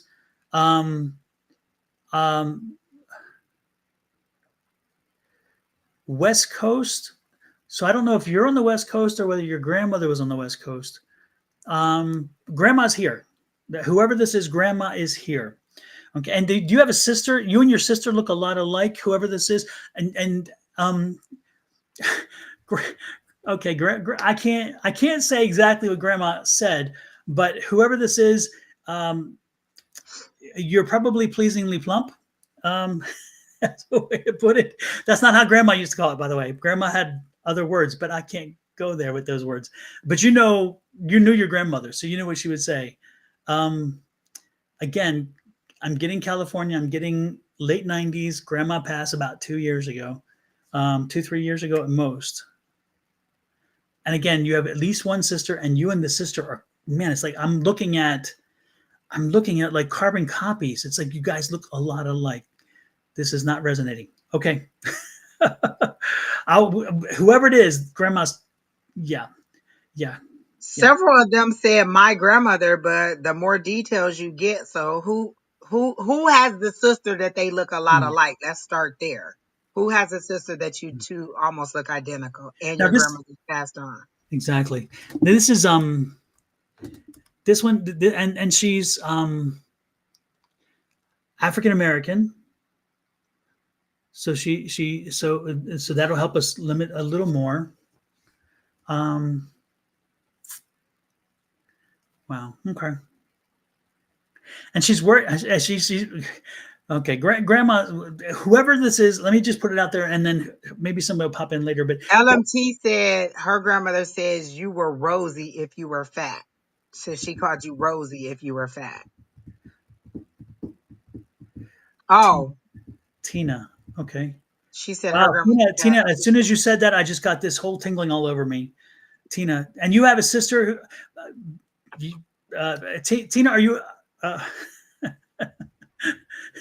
pleasantly plump. yes, yes, yes. And did Grandma acknowledge that you were pleasantly plump in a different way?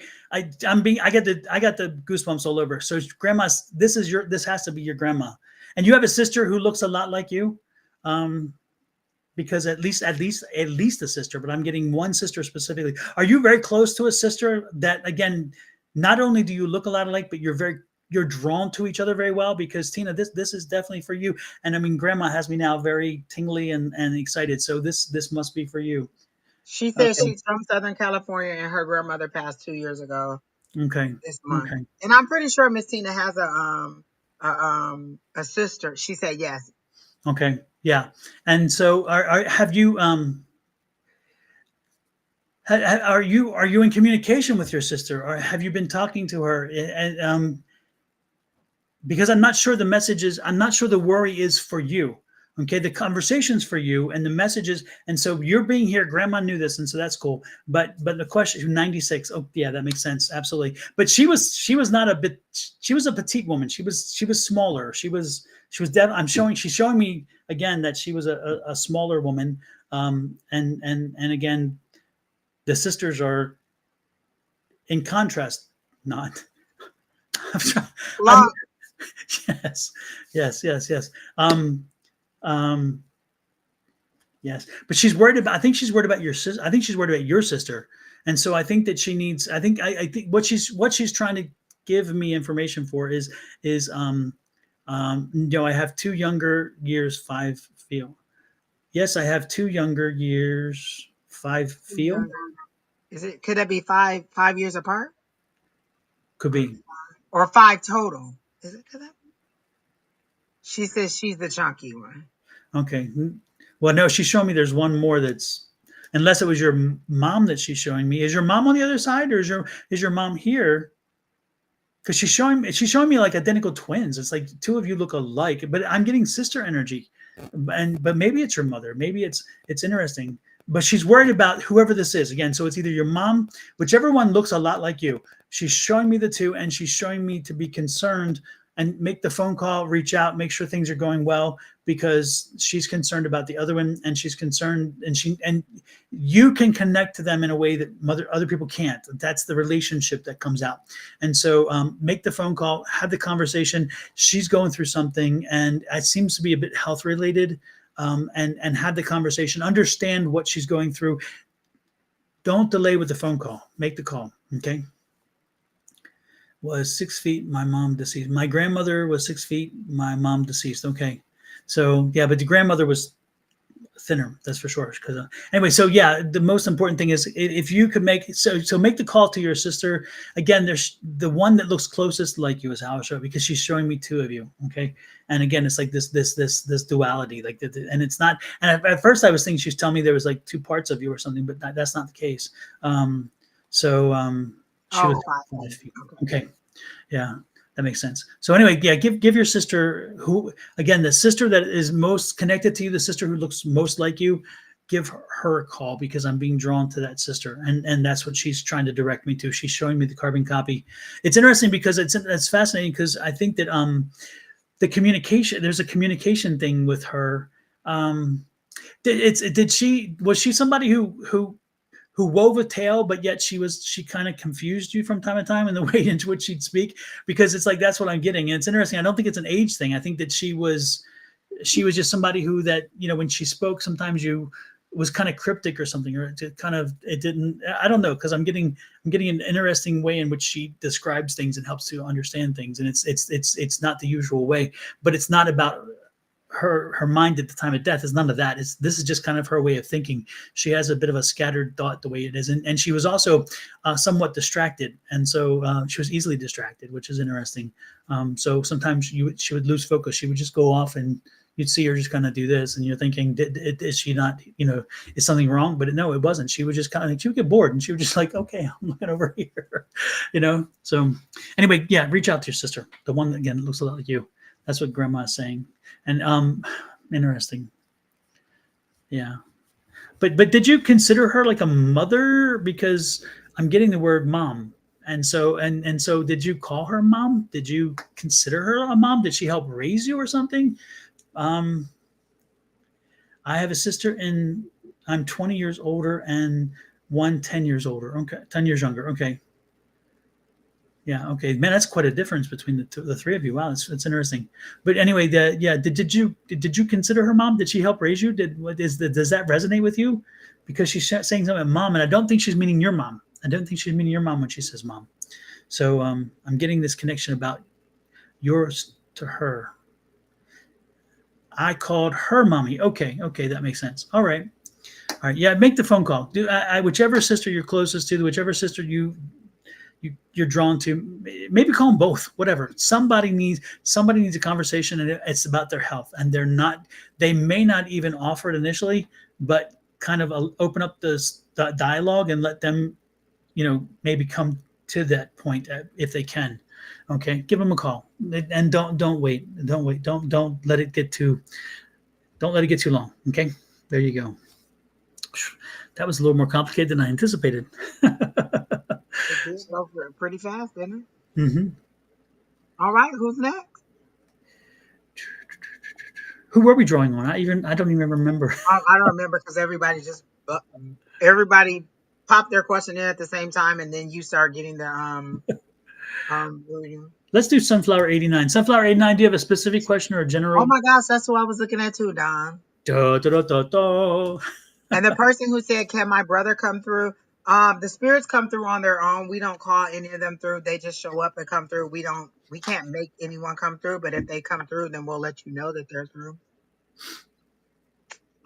What's your question, Sunflower?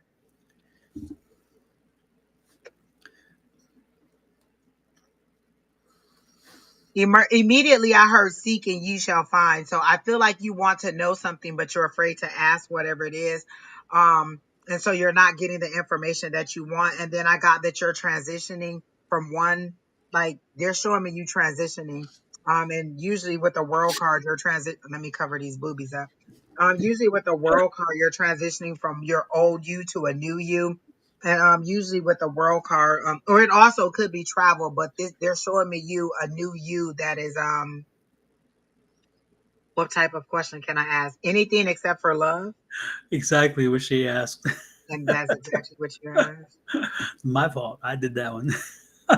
Um, let me just say this about the love. It's your ex. Why do you want to get back with them? Remember the reasons why you guys broke up. Why do you want to get back into a situation? It's like you were drowning. The Lord rescued you. You said, nope, throw me back in the water and just rescue me again.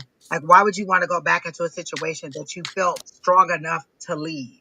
Like you felt strong enough that you didn't want to do this anymore. And now you want to go back into that boat. You're like, you know what? I know you rescued me from the burning house, but I'm going to run right back in there and live in this smoke filled house because that's just where I want to be.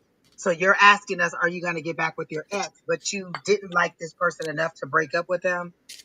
I mean, think about that. Do you really want to go back to that situation? Do you think it's going to be any different? Have you changed any since the last time you really? Because the person that I am now is just the person that I am now. I'm just not going to change at all. I'm just, you either go deal with me and who I am or you just not. So if you left me, then you come back, you still gonna get me. I'm not gonna be no different. I'm just me. Just, do you want me or do you not? Exactly. Some part she said, well, damn, you're right.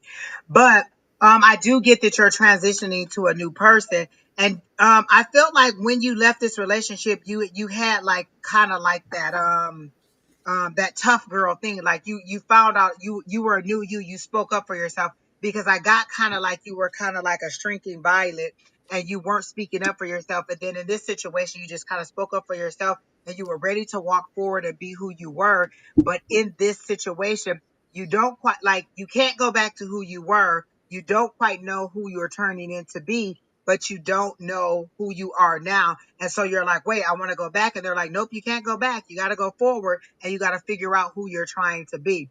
So this is your opportunity. It's like you got a clean slate and you get to start all over again. I heard this job opportunity is coming up for you. Are you really, really, really waiting and trying to get a job because this job opportunity is coming up for you? And the word job is pulsating, but it's like being really, really, it's something that you really, really want really bad and you're trying to draw it to you. So are you really, really, really looking for a job? Is that what's happening? Like you're really wanting and hoping that you get either this specific job or a new job. And I feel like this opportunity is coming for you because I see the word job and it's just being drawn to you and you're the magnet. They show me you as a magnet and you're drawing this opportunity to you. But that's where your focus needs to be because I think when you get into a relationship, you're 100%, you give your whole all, everything to you, and you just kind of forget who you are and you take care of their needs and not your own needs. And they're saying, if you want this opportunity and you want to be successful in your move forward and to build your money and your career, are you trying to buy something big like a car or a house? I think it's specifically like a house, or you're trying to move to a new apartment or something. If you want to focus and save this money, they're saying you need to focus on this and stay focused on this and everything else will fall in line. But you need to stay focused on this, see the importance of it, save the money that you want, and then everything else will fall in line. But you have to stay in your power and your strong voice. Like, I feel like the reason I'm coughing and I'm having this problem with my voice is because you're allowing other people to stifle your voice and to keep you from talking because they make you smaller. Like you make yourself smaller in order to let other people shine. And they're saying, no, speak up, shine. This is your opportunity. You need this job. So am I correct in this with the job situation and you needing to move forward with this job, this new opportunity? It's right there coming for you. And I feel like the process is going to start in August. Like maybe you're going to have the interview or you're going to have maybe the interview or the offer, but it's going to start in August, but it's coming for you and you have to be focused. You have to stay focused forward because they're putting blinders on the side of your head. Now, the only thing you need to focus on right now is this job. How do I get this job? How do I be successful in this career? How do I move forward and then move on to the new place that I'm going? Because you're in a transitional period. And if you go back, it's not going to be what you thought it was going to be. And where you are now, you're not happy because you're trying to discover and unfurl who you are. So it's just like, okay, I'm not a little kid anymore. I'm not a teenager anymore. I'm this new adult person. And how do I navigate being an adult person? And it's just like you kind of walking through and discovering all these things.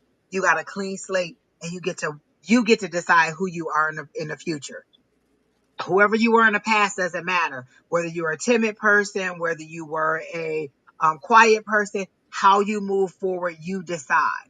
And you make people accept who you are. We say this all the time. You teach people how to treat you. And if you allow people to treat you a certain way, that's how they're going to treat you. So if you want people to see you different, you have to consistently be who you want to be so that people will know, no, I'm not that person. This is who I am. And so the opportunity is coming and I can literally hear a door, somebody knocking at the door. This opportunity is knocking. Are you going to be ready for it or are you going to be focused on something else? So that's what I got for you. Hmm. Oh, yeah. And I like that, Miss Julie. It's Mercury retrograde. Stay away from those exes. Exactly. Hmm. Rachel, yes, you use the same link for next week. Use that same link for next week for class. What Rachel's asking about, folks, is we have a Tuesday night class where if you want to practice, grow, experience, learn, develop any of those things, your psychic and mediumship skills, we send a link. You send me an email to my email address, which is underneath here once I take this off. And you can, if you send me the email address, I will send you a link to class. The class starts at 6 Pacific time and runs for 2 hours. And we just, again, experience and practice our skill set. Each of us are on different levels. So there's nobody who is so new and nobody who is so, so amazingly practiced that we can't learn from each other. And because that's the thing is we learn from each other and we grow from each other. So that's what Rachel's talking about. If you're interested in joining our class, please And just we had a good time last night, Don. We had a good time. I know you guys stayed on longer. I was totally tired and just kept yawning, and I felt like I was being rude. But we had a good time last night. Mhm. Rachel Yeah. says, "Okay, I will see you then." Excited, et cetera, et cetera, et cetera. Thank you, Rachel. Yeah, And see you one then. more thing, Sunflower, they're telling me, was this person that you dated a kind of person who they knew exactly what to say to make you feel bad about yourself or to make you shrink back or to make you like, I don't want to say that they were a narcissist, but they knew what buttons to push to make you step down or to stand down and to make themselves seem taller and more authority, have more authority over you. And they're saying, why would you want to go back to somebody who would make you feel less than to build you up? You want somebody to build you up and not to push you down and to hold you down, because I feel like you're a very smart person. You're a very energetic person. And you're a person who can accomplish many things, but maybe this person was intimidated or afraid of your success, because if you move forward or if you stepped up, then they had to step up. And if they didn't step up, then you would leave them. And so you finally found the courage to move on. And you're like, the song that they keep playing for me is If You Think You're Lonely Now. And the way they resonated that to me was, this person would say, you think you're going to find somebody better than me, or nobody's going to love you like I do, or you know what I'm saying? Like, make you feel like nobody's ever going to accept you as the way you are. And what they're saying is, yes, they will. You'll find somebody better. Don't go back into your misery because you're thinking that you can't get anything better. You most certainly will find something better. You are better than that situation that you were in. And this person just didn't build you up. They kept you low or they kept you down so they could keep their thumb on top of you, is how they're showing it to me. Super. Who are you next drawn to, Angie? Um, what about this Heather person? I cannot pronounce that last name. No way, no how. But Heather, she says, I need direction or some kind of reading. Okay. And immediately when I saw you, they showed me you in a tornado. It's like you're being all shaken up and you don't know which way to go because you can't see clearly what needs to happen. And they're telling me that sometimes storms come to clear the path away from you. So it's kind of like a Tasmanian devil is how they're showing it to me. Like you feel like there's so much chaos around you. There's so much disorder. You don't know what to do, but they're clearing the way. So even though you don't feel like you're going anywhere, things happening, you're moving forward, but it's destroying all the things in your path that you don't need. All the things that were in your way or that were a hindrance to you, this is destroying all of those things. So while you feel like you're in a whirlwind and you don't know what to do and you're lost and it's chaotic, they're saying this is clearing the path for you. And once you're ready um to step out of this storm and move forward, then you'll be released, but you'll be released further ahead and away from the chaos and drama. Do you have some family drama with a sister or a female in your life? Because they're showing me family drama. Like I feel like you have somebody in your life who is family and who is drama, and it's a female, and they're putting some distance between you and this female person in your life. Is this correct, Heather? And so this storm is just to move you away. Like it's destroying everything in the path and clearing the way for you. And then once the storm stops and you say that I'm ready to move forward or I'm ready to have some peace and some calm, because they're showing me the Six of Swords, which is moving from chaos to calm. Once you say I'm ready for peace, then they'll release this storm and they'll let you move forward. But you have to really mentally be ready for this peace that they're giving to you, because there's no reason to take you to the peace and then you keep going back to the chaos. So are you having some kind of issue with a female family member or some kind of female? It doesn't have to be a sister. Is there a female family member that you're having an issue with? Your brother died. Is there a female family member that you're having an issue with? Because they keep showing me a female that you're having an issue with, and they're trying to put some space between you and the female. So is there a female that you're having some issue with? And it may not be a family member. It could be a friend. It could be a coworker. No female issues. Okay, then this isn't you and I'm not connected to you. So I'm going to let the Don go ahead then. Because they're clearly showing me a female that you're having an issue with. The what I'm getting is now let me clarify this so everybody can understand this. sometimes we get mediumship hits, which means there is a spirit that comes in and it shares with us things, and that's why we give specific evidence about certain things, because we know that first of all, it is a spirit. Secondly, that you know that the spirit, because it's very unique what they tell us, and therefore you would only know, but it's a spirit and a spirit energy. Other times we get information that comes in through an experience you had with someone in your lifetime, so we connect it to that same individual, but it is not spirit energy, yet it is kind of, it talks about, it does talk about their experience with you and so forth and so on. So to be clear about that, I want to be clear, because earlier you talked about your brother, and and the brother's not here. No spirit is here right now in reference to your reading that I'm going to give you. However, there is some kind of energy around Nick, and Nick's energy is one that he was always kind of frustrated with you, because you were so worried about the way you looked, and you did all these things because he always felt that you wanted, you didn't have confidence in yourself, your internal self, and the value you had inside you. And so you worked hard to make sure that you had to look, and the exercise and the legs and all those things. And so he's showing me a very attractive woman. He's showing me a very healthy woman. He's showing me a woman who did a lot of things to keep themselves good. But he's like, the funny part is you did that for the insecurity that was within, and Nick's energy should always resonate with you. And again, it's not Nick being here and telling me this. It's the energy he imprinted on you, and it is like he's reminding you that you have so much worth and value inside, and you don't let people see that, but you're so comfortable with them seeing the physical side, and he's telling you to open up and share that with people. Let them see how wonderful and how knowledgeable you are, because it's interesting. It's like you even question your intellect. It's like you kind of like, I'm not bright enough, I'm not good enough, and you're never enough. Well, and Nick is like, and I don't know if he ever had this conversation with you, or whether you suspected this conversation with him or something. And then again, that's why the energy. But you need to, and maybe that's the female issues you're talking about, Angie, she's fighting with herself in that sense, because she doesn't give herself the value. She doesn't give herself she doesn't acknowledge all that she is and can be, because again, there's part of her that is hidden behind a facade. It's like, if I'm looking good, people won't look deeper. Let them look deeper. You have a lot to offer. You're very deep. You're very thoughtful. You have a lot of things to offer.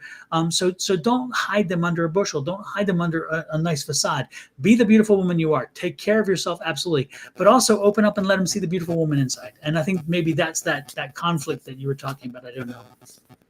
So, and again, Nick, whoever Nick is, he's the energy I'm getting again is your energy with him. You knew him. You knew, again, some of his issues with you, and some of his issues, period. Because I think he had some issues.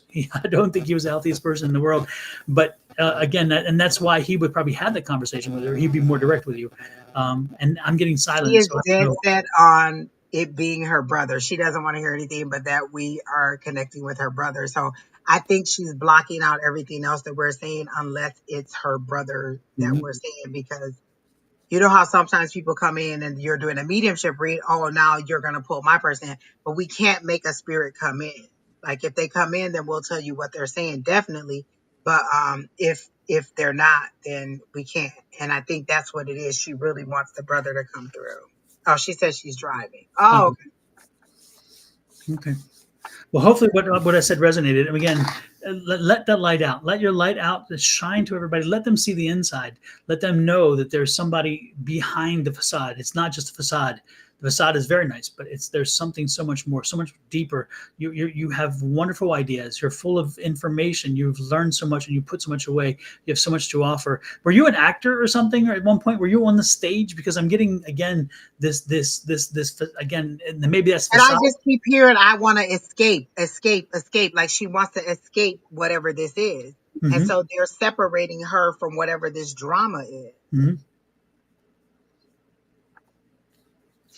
So I don't Yes. know. I don't know. They're moving her far away from wherever her roots are. So they're sending you like they're moving you far away from whatever it is, and it's you escaping the drama or whatever this situation is that you're going through. And but I don't know that it's relocation. Oh, I want to get married and have a child and just feel stuff. Oh, okay. Be careful with that. Be careful with that desire because it is so. Um, don't be thirsty, okay? Because you draw. If you're not careful, you will draw in not necessarily the people that they're not Mr. Right. It'd be more of a Mr. Right Now or Mr. Wham Bam. Not that And it's bad, but wanting a child, can you afford a child? Like a lot of people want a child, can you afford a child? Like we just talked about how much a case of diapers costs, how much a case of milk costs, how much childcare costs. Are you in a position where if you had a child right now, you could dedicate the time and energy and have the space and the resources to take care of a child? Like, would you be able to take care of a child on your own? Or even in a relationship, are you financially set and ready to bring in a child? good points both. Absolutely, all good points. All again, it's a whole lot of its own little. Yeah, yeah. No, I kind of got that energy as well that you were a little bit older and you have the biological situation, all those things, and but yeah, but were you acting at one point? Were you on stage or were you a performer or singing or something? Because I got that energy, and that's like um, that is as a complication because it's like you miss that as well. You miss the attention. You miss again you and I don't know if you banked on your looks all your life earlier and then as you're getting a little older, you're just not what you see in the mirror is not maybe pleasing you so much, and that's part. I don't know. It's interesting. There's a whole Or lot. were you pretending to be this person that everybody thought you were? Like in my 20s and 30s, um, I always felt like I was what everybody wanted me to be, what everybody expected me to be. And so as my world started to crumble, it was like, well, you're not, you're not the same Angie. You're a different Angie because the person I pretended to be was no longer there. Like that Mhm. person wasn't there and I had to be who I really was. And that pretend person was somebody who was really engrossed in that religious doctrine. And so breaking out of that, I had to be who I really, really was. And so were you pretending to be, and not necessarily pretending, but you were being who everybody thought you should be. Like maybe you're the smart one or the older sister or the pretty one or the outgoing. Like I, I'm the party girl. So every time there was a party, you were the person who would get sloshed and blah, blah, blah. So were you being what everybody expected you to be versus who you really, really were? Like right now, my no is so strong now. Like I've been, nope, I don't want to go. I don't want to do it. I don't want to, no, no, no, no, no. And where in the past I would go, even if I didn't want to go, I would just be obligated to do things that I didn't want to do to make other people happy. And now I'm like, nope, I just don't want to, and I'm not going to. And so I truly just became who I was and stopped being who everybody expected me to be. So that could be it too. It not necessarily pretending, but just fulfilling who everybody thought you were or you should be. Mhm. Absolutely. All righty then. Who are you drawn to next, Angie? Um, I don't know because I don't want to get a love reading. So who are you? The person I wanted to do, I feel like it's gonna be a love reading. I just don't want to do it. Oh, Christina asked for a career reading. Where's that one? Oh, right She's underneath. I see it. Yeah, right underneath. Christina. Are you still here? Oh, that's not the same one though. That's the Thursday thing. Yeah. Christine. She says she has two jobs. It's at 2018. Okay, there you go. Yep.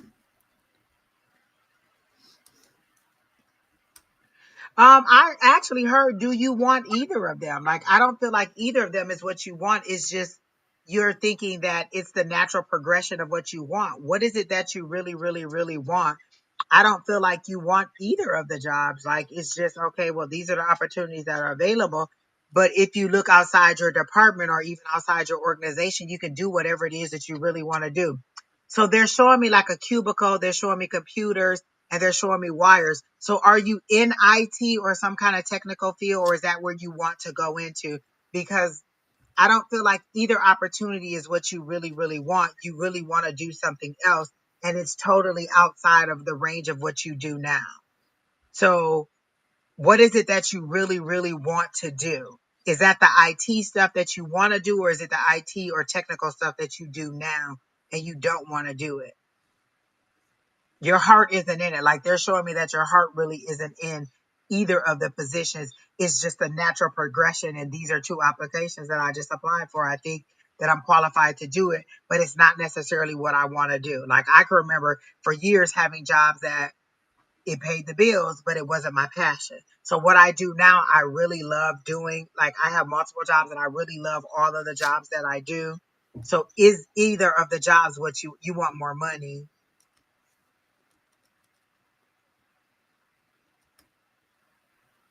What they can do in a few months. Right.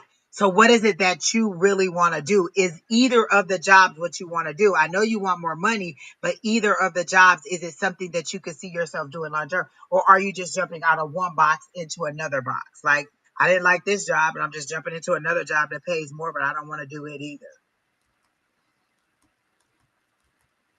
So again, you can still find what you want to do and get the pay that you want. Like the job that I have now, it's more money than I've made before. And it's something that I actually enjoy. Where in the past, I accepted jobs that I thought were paying very well, but I didn't like the job.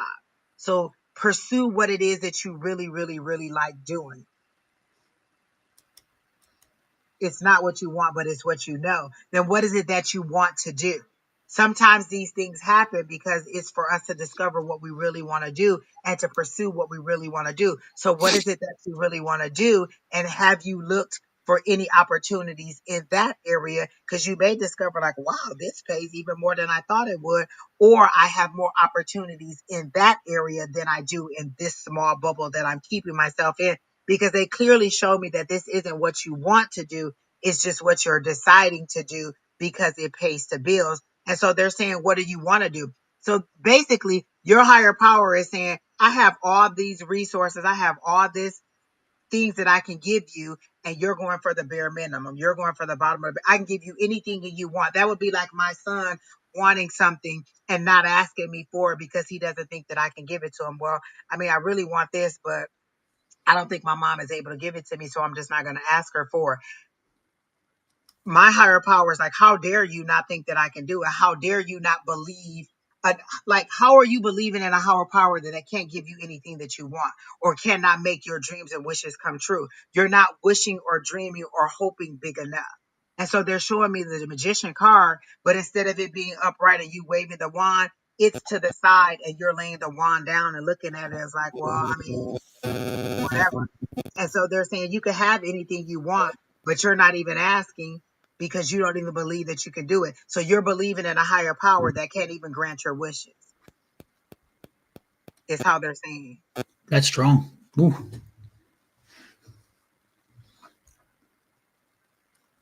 It's what you know. Then stay where you're at. Then that's what it. I don't see you getting either of the jobs. Honestly, I do not, because I don't feel like it's what you want, and I feel like your higher power is trying to say, "Hey, ask and ye shall receive. We'll give you what you want if you ask for it." But because you're not asking for it, we're not giving you this either, because you're just going to be out of one misery to another. You're going to get into this job, and then we're going to have to hear over and over and over how much you hate this job. It pays more, but it's still not what you want. And so then it's like, oh, okay, she complained about this. She got the job that pays more. And now we got to hear her complain about how much she hates this job. We want to give you what you want. Tell me what you want and we'll give it to you. Business support. There's a lot of ways to do business support. You don't have to be an admin. Technology is a business support. That's still a business support. Like I tell people when they say I want to be a helper or I want to heal people, there's many ways you can heal people or you can help people. You could be a doctor, you could be a therapist, you could be a counselor, you could be a life coach, you could be a physical, you could be a nutritionist. So there's lots of ways you can heal people, but you see it as one small little box. And what they're saying is business support is many different things. Business support is a person who's a liaison between like our third party relationship manager, that's a business support. You're the relationship manager between our third party who's outside of our company and my department who's trying to onboard these person. You're still business support.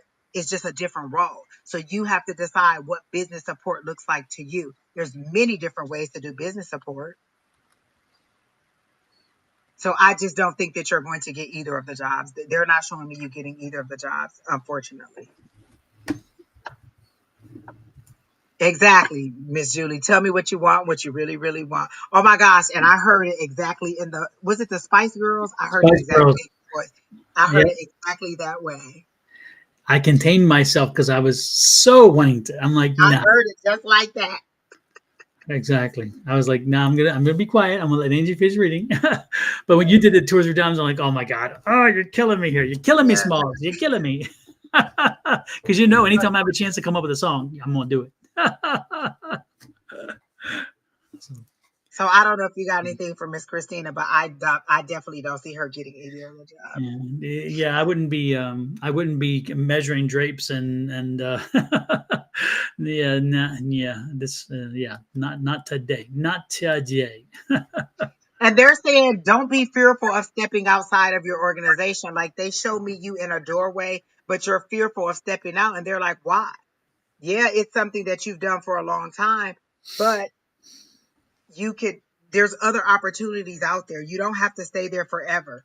You can find something else to do, something that you enjoy. And they're saying explore other opportunities. The world is vast. That's what Google is for.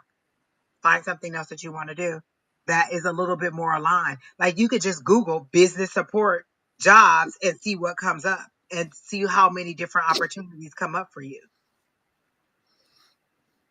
So that's all I got for Miss Christina. Absolutely. Yeah, I'm drawing a blank. Nada. And Miss Chris, who's wondering if you're ever going to get a life partner, that would be this morning when Miss Bonnie was on. She does the love reading. So sorry. I'll tell you what I want. What I really, really want. I'll tell you Now what it's I want. stuck in your head, isn't it, Don? Because I Now can it hear it is. over and over and Now over, it and I is. can see the video and everything. The worst part is I'm now hearing, but it's stuck on my head because of Big Bang Theory. Because Bernadette, remember when they showed that video of her trying, and like, oh my god, Miss Palo Alto, 1990 or whatever. And I'm like, Oh oh my God. yeah, it's even more twisted. It's like, ugh, the Big Bang Theory. She was the big in the pageant thing. Is that Yeah, it? she had a big puppy skirt and Yes, all yes. that. I love that show. I'll tell you, I can watch a marathon of that anytime. Absolutely, absolutely. I have like 96 different episodes copied on my DVR, and I'm just so when I'm in need of a fix, I'm like, let me bring my I own. love that show. Oh my gosh, yes. So who are you next drawn to, Miss Angie? I don't know anyone. I'll tell you who else. Who is here? Let us know you are Chris here. just said about career. Um, she was also the person, I get a female energy with Chris. Um, oh, she says, will she ever get a private nursing job again? Brittany Kittle, Andrea, 54. So any of those. Let's do Chris and her private nursing job. I do want to touch on Bonnie one time because Bonnie asked about her piano, and they Mhm. showed me it. What is the significance of that piano? Did it belong to somebody, or is like there seems to be a connection to the piano is the reason why you can't really truly let it go. Like you want to sell it, but there is some connection that is holding you to the piano, and that's the reason why it hasn't sold. So there's some personal heartstring or some kind of memory that is tied to it because they're showing me the Six of Cups and that's why it hasn't sold. So you're either going to have to cut the cord or cut the memory to that in order for it to sell, or you're not going to sell it. So it's a yes and no. Yes, if you cut that cord or that memory or whatever that attachment is to it, and no, if you can't separate yourself from whatever that is how they're showing me that on the piano. And then on this nursing job,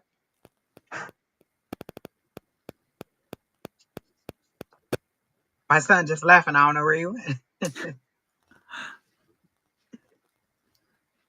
Bonnie says cutting cords tonight. Okay, cool. Chris, she wants to know if she'll get another private nursing job. I don't know. Let me see.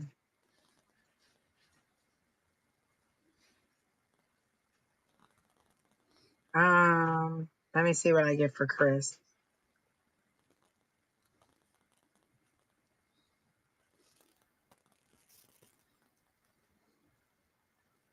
They're showing me that you really get attached to your people, like whoever it is that you're doing a private, you really get attached to them, and there's an emotional attachment to them. Are you gonna get another one? I really don't know. They're really not showing me if you're going to get another one, but I'll just do a general career. Let me see what they're telling me about your career.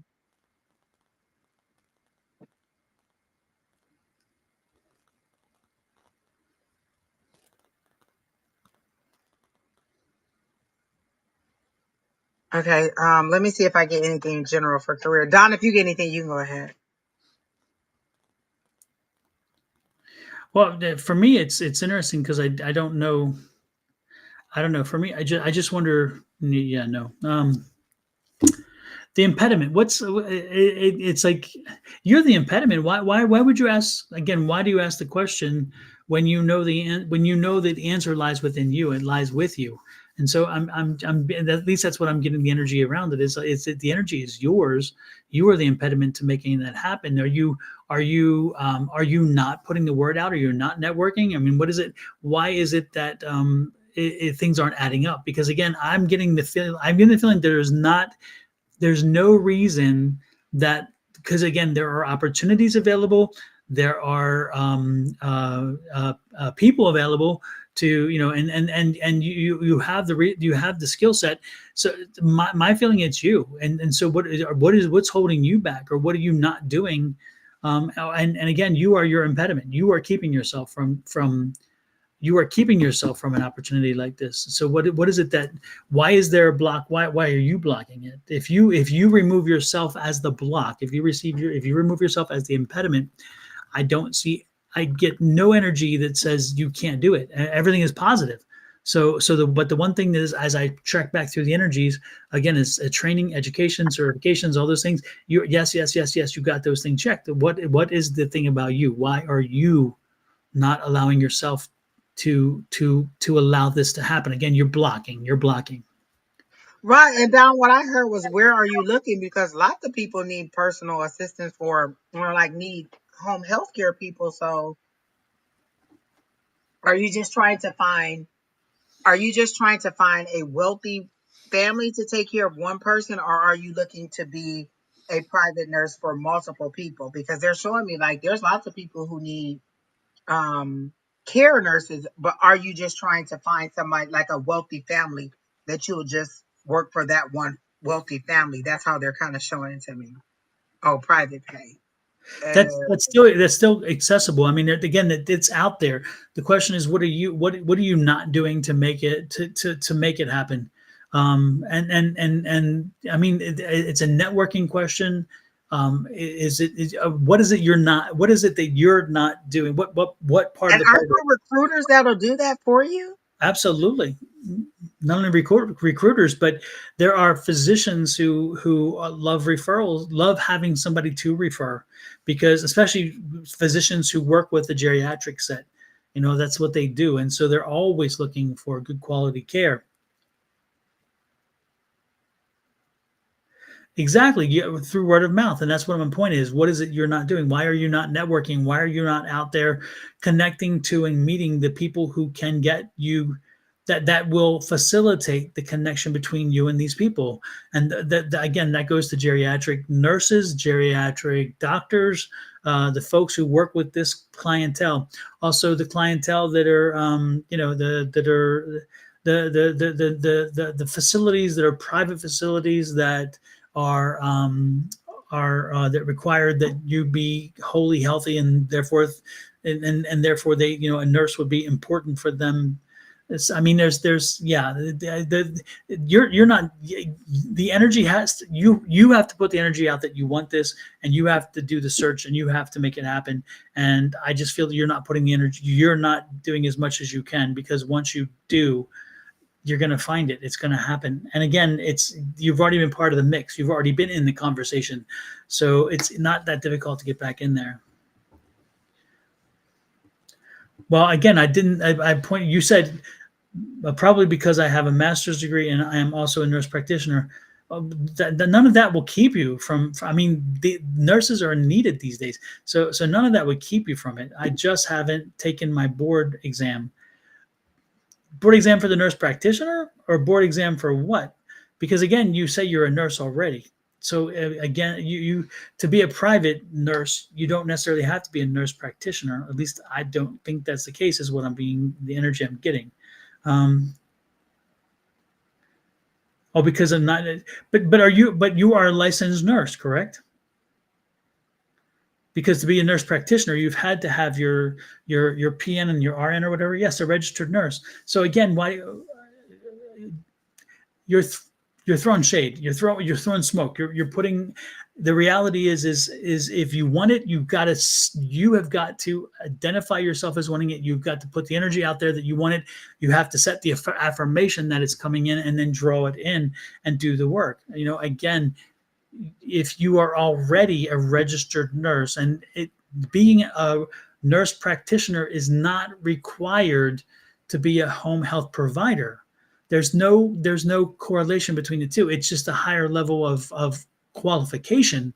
And it's interesting because if you're a nurse practitioner, you can write a check, you can write your own check, you can write whatever, because I'm telling you that nurse practitioners are so much in demand right now because you are given so much leeway to do pretty much what a doctor can do under their observation, under their care, whatever you want to call it. And so, I mean, these urgent care facilities are filled with nurse practitioners and medical assistants who are working under the guise of a physician.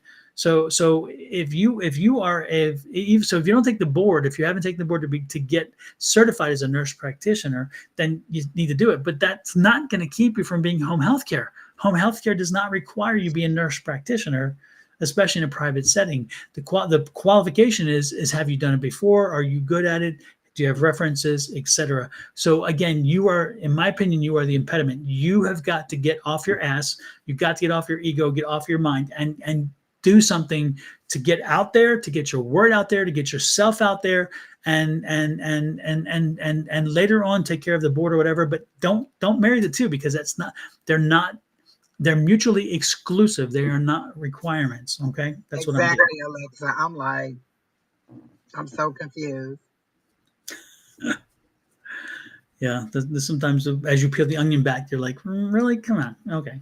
So like there's something that is unsaid, because healthcare is a very, very demanding field. Like people are really, really in need of this. So there's something that you're not telling us that is keeping you, and it's not necessarily the board. Have you had some kind of issue in the past or some kind of restriction that you're trying to work your way out of? There's something that you're not telling us about this situation like it's like you're trying to see if we're going to figure out what it is. So have you had some kind of issue with your license, or some kind of I don't know, would it be called citation or something? Like, what is the thing that you're not telling us which is holding you back? Because again, healthcare is a very, very, a field that they're really always looking for people. It doesn't even seem like you should have any problem finding anything in the healthcare industry.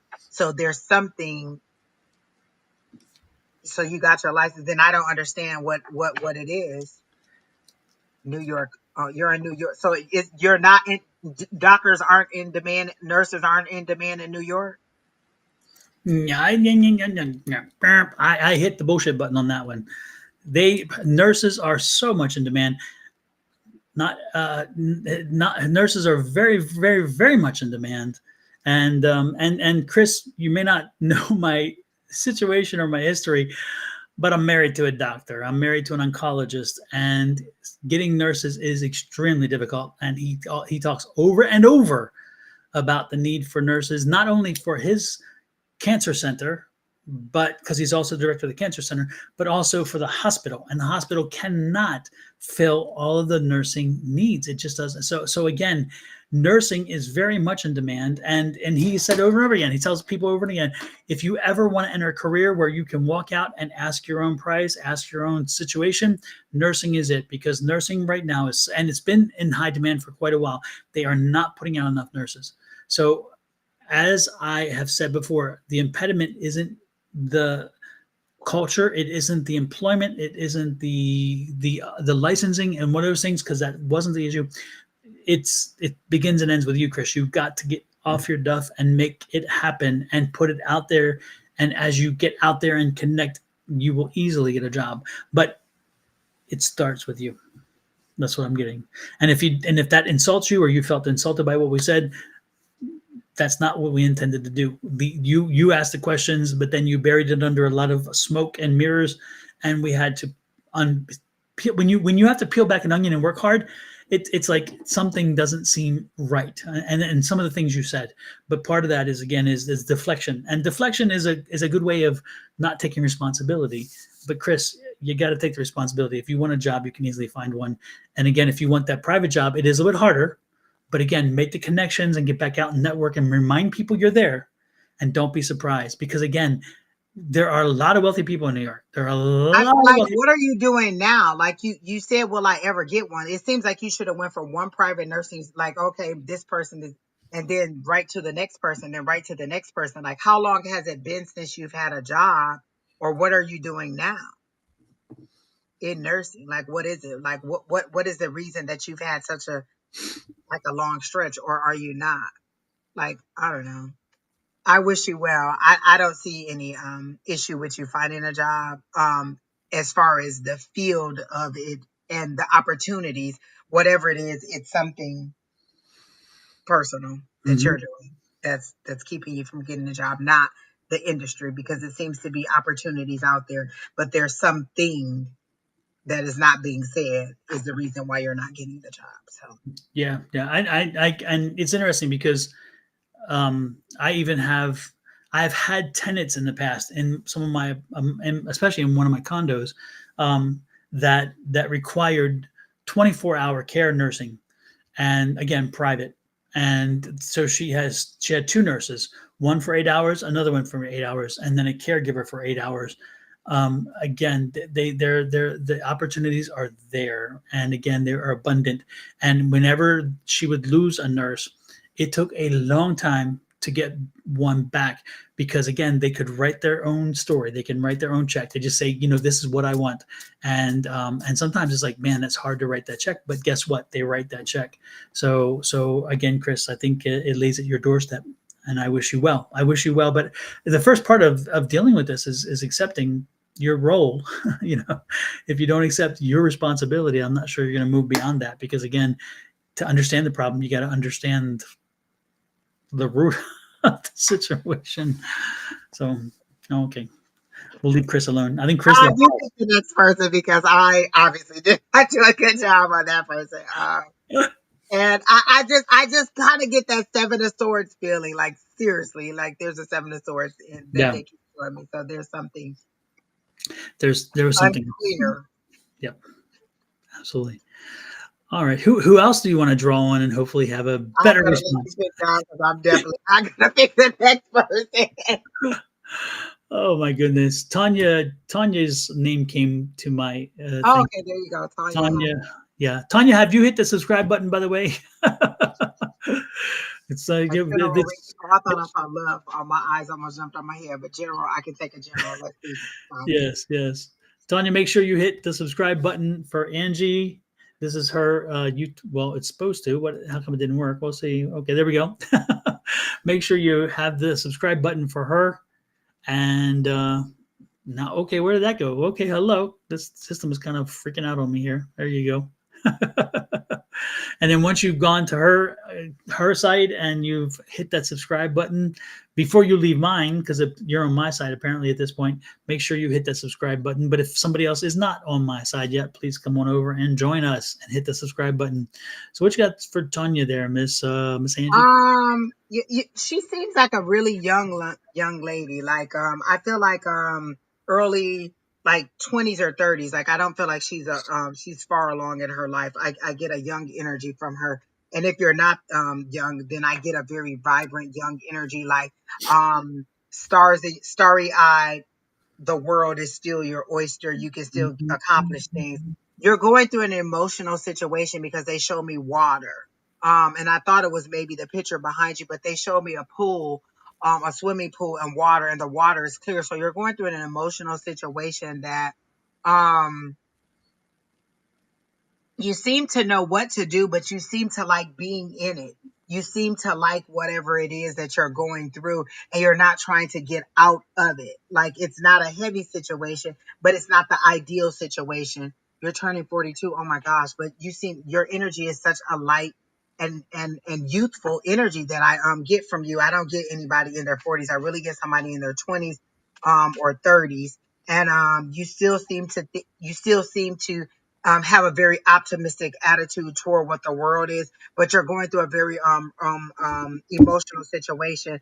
Like, maybe it's a situationship with a relationship, and it's not really ideal or what you want, but you're also not really ready to leave it. It's not bad enough that you want to leave, but it's not great enough that you definitely want to stay and be in this forever. So I kind of get that. It's more of a situationship, not really a committed situation, but also not like a just a fling either. It's something that's been going on for a while, but it's ideally not what you want, but you really are looking for something long term. But what you're willing to stay in it until you're ready to move forward or something like that. Is that true? Because I don't get that you're really you're not terribly unhappy, but you're not, this isn't the greatest love of all. Um, All right, I Whitney. see. Exactly. That is exactly what came up too, and I heard it in her voice, greatest love of all. Yeah, But I one don't last get visit. much else for you. You do want a long-term commitment. I do get that you want to be married. You've never been married before, and so you're wanting to be married. And that's where I think I still get that youthfulness. You still want all those things that people want in their 20s and 30s, and you just have not accomplished those things yet. And you're still hopeful that those things will happen. Um, and it's not like that pleading, like, oh, I have to be in love. You're okay with it now, but it's still something that is in the, it's not in the front of your mind, but it's not totally in the back, so it kind of crosses through a little bit here and there, and you're just not sure what to do. You're not sure whether you should stay, or like, it's kind of like, should I stay? You said you're married, really?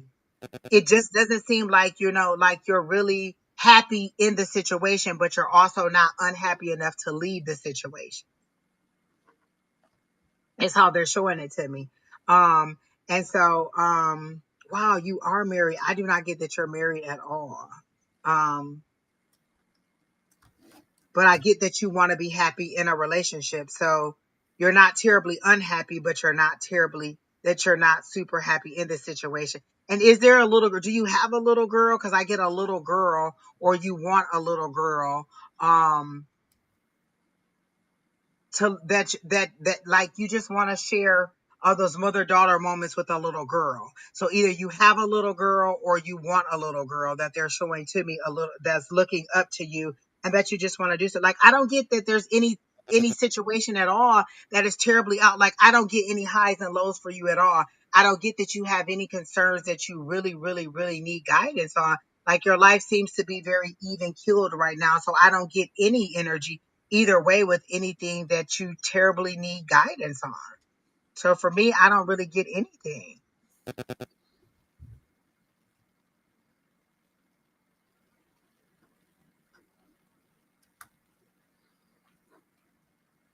Oh, you always wanted a little girl. Because I can see the little girl that you wanted, like a mini you that you could do youthful things with.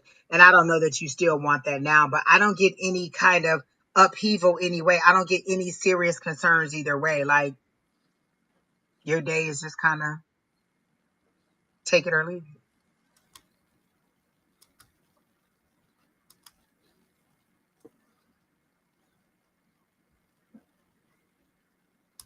So I don't really get anything for her.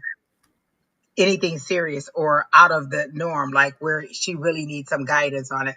Like the other ones came really, really, this is what you need to do. And I don't get that there's any upheaval or anything in her life at all.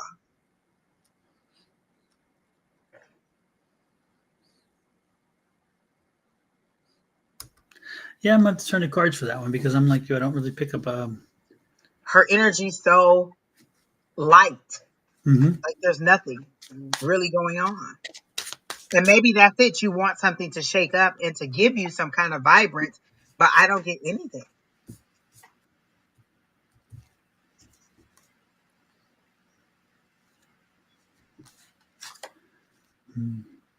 So you met your husband in school or just right out of school? You've been together with him for a period of time.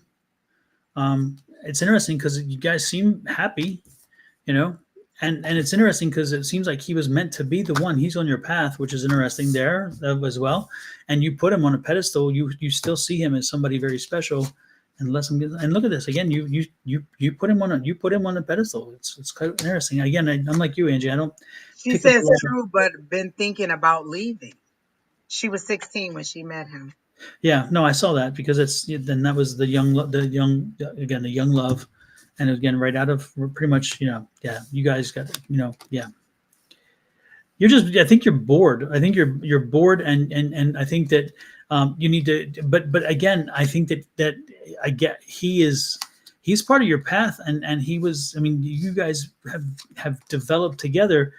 But again, you've kind of lost focus on what's the important stuff in this world, because again, you watch other people and you're living these dreams and these lives and these, and you're on your telephone and what other people are doing, and you're thinking, is there something else out there for me? And is there something else?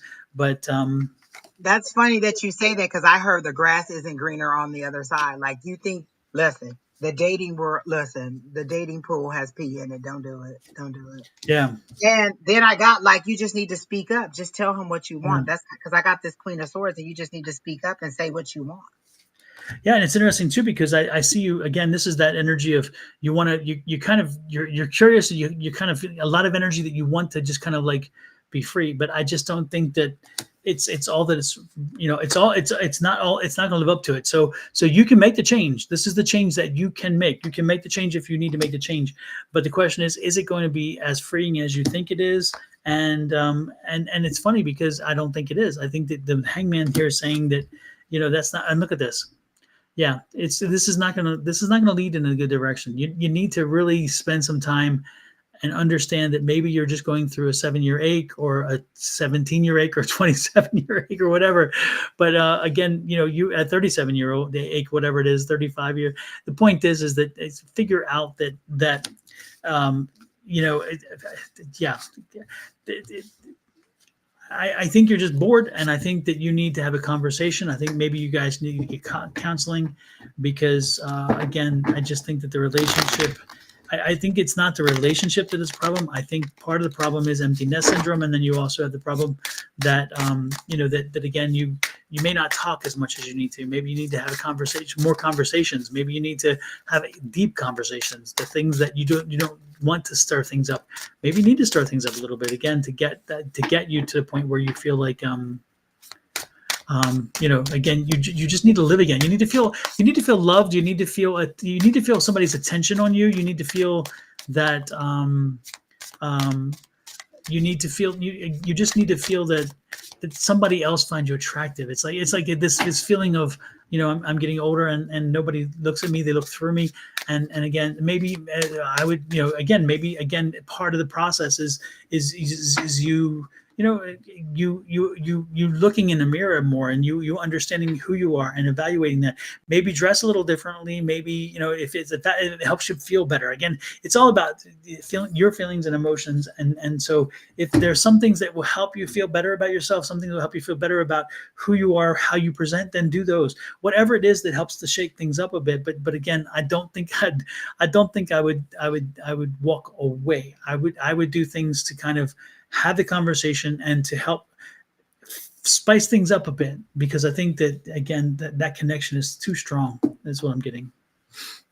William Carson, I think you're still in the Old Testament, because if Jesus, the risen Jesus that you're talking about, per the Bible, all I have to do is believe that he is risen and go to heaven. Like, it doesn't say, like, you're still in the Old Testament with the things that we can't do. So, the tarot cards and that will send you to hell. I don't, I think you need to read the new part, the New Testament part. I think you forgot a couple of verses of the New Testament. So go back and read that, and then come back and tell me if you still believe the same thing. Also, make sure you read that part that says, "Judge, lest you be judged. Judge not, lest you be judged." You may want to review that one. But more importantly, if you believe that this piece of material is going to send me to hell, if you think this piece of material is that much power, then you missed a lot of lessons in the Bible. A Exactly. whole And lot of.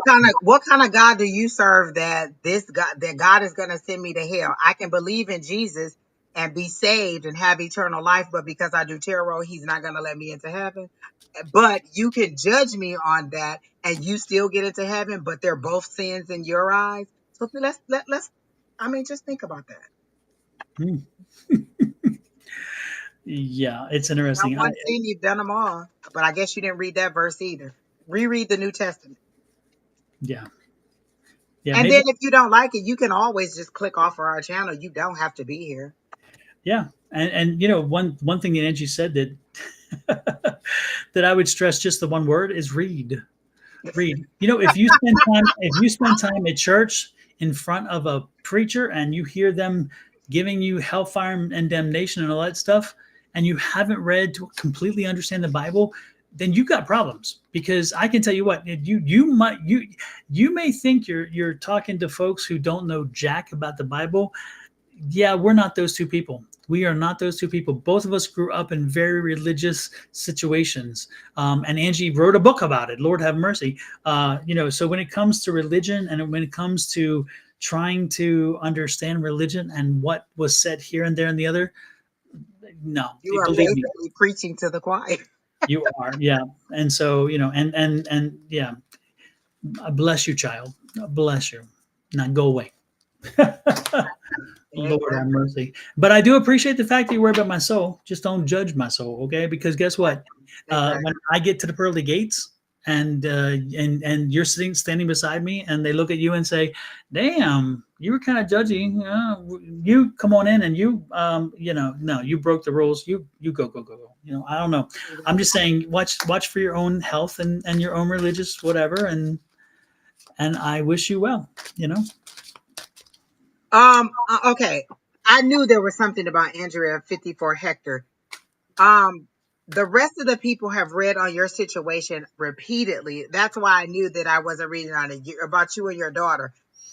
Bonnie's read you, Julie's read you, I think Don and Shauna's read you. We've read about your situation. If you don't have the answer by now, then we're just not serving you well. There's nothing else that we can say. I have heard them read for you repeatedly, and I know that Julie and Bonnie and Julie and Susan have read for you more than once. And so I don't have any new information to add to that situation, because I know that they've given you in-depth information. They've given you good information. Because if I'm not mistaken, you're the person that's living at the godparents or the some kind of parents, like you're living in their garage or in their home or something, and you keep asking the same question. They keep giving you advice. And if the information they give you isn't good enough, then I just don't have any additional information, because it's going to be the same energy. It's not like we're all going to a different higher power. We're going to your higher power. And so we're all getting the same information. So there's just no new information in this situation. But thank you.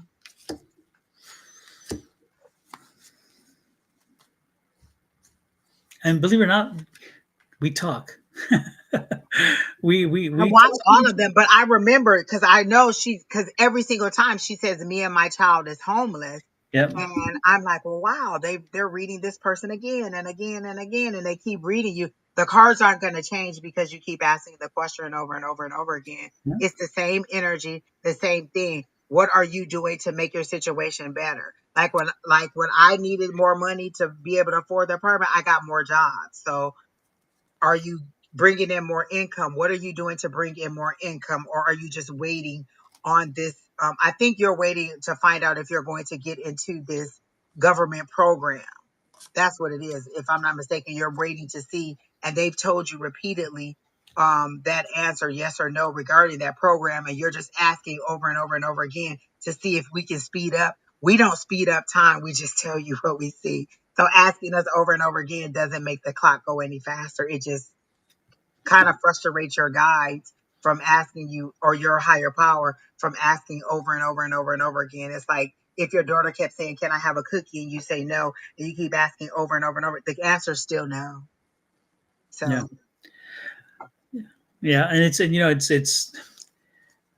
at one point you got to step up to the plate for yourself as exactly. well. Like, how are you Mhm. going to make like this happen? Like, I understand. Have you reached out to the agency that you're trying to get the answer from? Have you done that? Have you made? And if I'm not mistaken, did they tell her something about the paperwork or something that she needed to? I told her the paperwork would Okay, be incomplete, that there'll be something. exactly. This is weeks ago, that because she's like, will I get approved? And I said, I think that I see a problem with the paperwork. I feel something is missing. And if I were you, I'd go back and I would read the application, I would read the requirements, and I would make sure that something isn't missing, because what I'm picking up is that something is indeed missing from your package. And that's the last that I've after that, I'm like, I'm not doing another reading, And because I I'll go. understand you being on disability, but let me tell you this. I work at Amazon in the warehouse, and there is a guy, his whole left side, he can't move it. He can't move his arm. He drags his foot. And let me tell you, he's in Amazon every single night from 9 p.m. to 6:30 a.m. working 9 hours with that disability. So having a disability doesn't prevent you from making money. That's just what you're accepting. Whether you're in a wheelchair, you could be a greeter at Walmart, whether you, whatever your disability is, there's still ways for you to make money. So saying that I have a disability, that's just not the final end all be all, because I work with lots of people who have disabilities at the warehouse, and they have physical disabilities that I can see, and they probably work harder than some of us who don't have any kind of physical situations to go on. But I do remember Don giving you information about that paperwork. And have you looked into the paperwork? Have you done any of those things? So I get it. So if you've turned everything into the agency, then it's just about you waiting for the decision. Asking us every single day isn't going to make them give you an answer any faster. It's just you have to wait. If there's that process takes a while, and so either you're gonna say, "Hey, higher power, how do I get out of this situation on my own and make enough money where I don't have to depend on this program," or you're gonna wait for this program to go through and get what it is that you need. But again, asking the same question over and over and over to multiple people doesn't mean that we're all going to a different source. We're all going to your higher power and getting the same answer. Okay? Exactly. Read Don's book. That is true. All right. So do you have anybody else, Don? Or No, not really. I wasn't drawn to. I was distracted anyway. So I was come. I must admit, I was a bit distracted. So yeah, I hey, Kathy Helton. It's good to see you. I don't think I've ever seen your name. She says, "I'm so glad I caught you too, but it's nice to see you." Is somebody about to get married, Kathy? I get a wedding. They showed me the four of wands. Is somebody about to get married, like one of your children or a relative about to get married? Or I hope I'm not spelling it. Like I feel like there's about to be a wedding or a celebration in your life, Miss Kathy. don't see it, Kathy. She's under Haley O'Brien and Brittany Kittle at 2118. Okay, I have to go back then, I guess. I don't even know if you're here, Oh, but I see. when I Yeah. looked at your picture, I saw the Four of Wands. So, is somebody about to get married in some kind of way? There's about to be a union or maybe a proposal, because I get a wedding, I get the Four of Wands, and I get like a happy celebration or a planning of a wedding.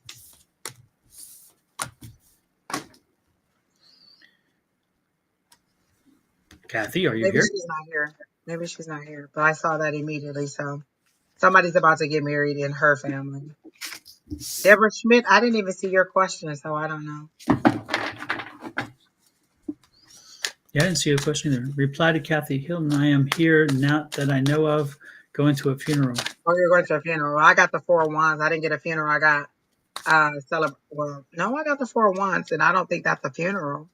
I mean, but well, you know what? It's a reunion. Celebration of life. And it's a celebration, so it could be that. But Mhm. I definitely did get family members.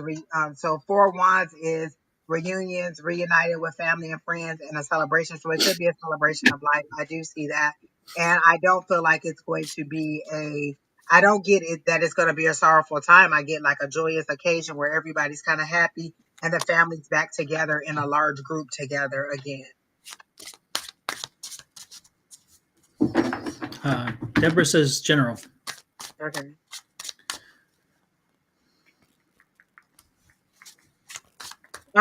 Deborah, they showed me like, did you have your own personal business where you sold something? Like they showed me like Avon or something like that. So did you have a side business? Because I feel like you have a regular business and a side business, and you're you're trying to figure out how to make your entrepreneurial business, how to pick it up and give it some momentum again. Is that true?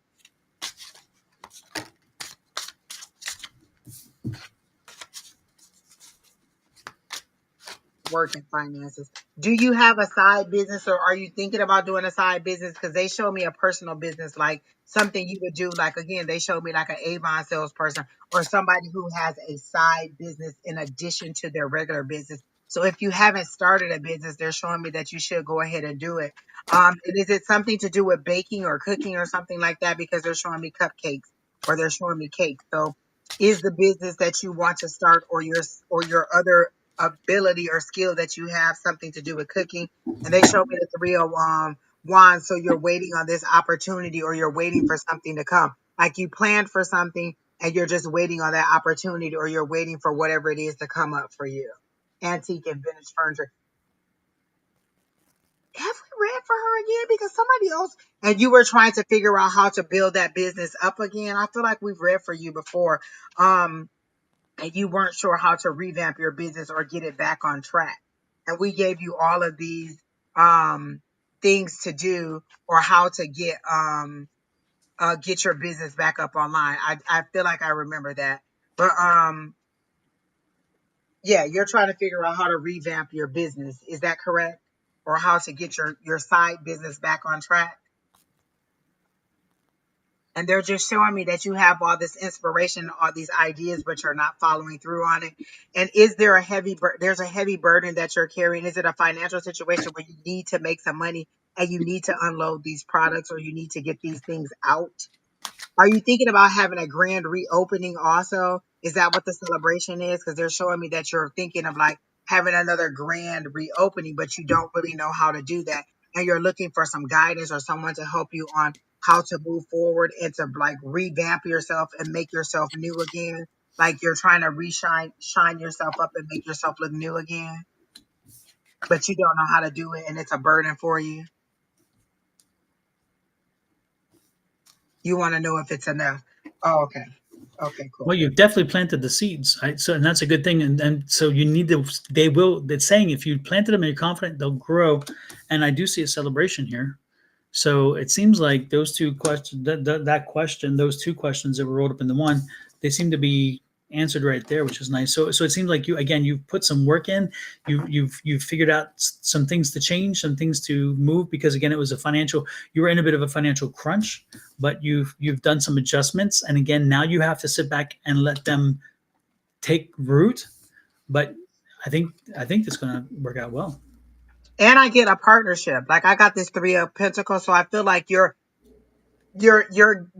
again, you're either seeking someone to give you that knowledge and to help you to help you out. So maybe you need to go to one of those refurbishing stores. Oh, you got that too. So Same maybe one. you need to go to like one of those refurbishing stores and kind of either see what they have in there or kind of make some kind of partnership with them.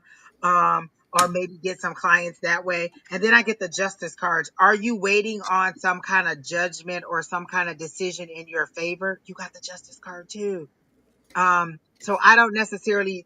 I feel like you have some kind of situation with someone and you're waiting to find out if it's going to go in your favor. And I feel like it is. Whatever the judgment is or whatever the settlement is, it's going to be in your favor. But I do see a partnership with your business, and I do feel like what you've done is enough. But you just need a little bit more guidance or a partnership with someone else. Like the things that you're doing to revamp yourself and to make yourself new is out there. But again, remember, if people are in a financial crunch, they're not necessarily spending money on antique furniture and trying to pay a high end amount for it. If so, maybe you need to look into a different clientele or expand who you're marketing to.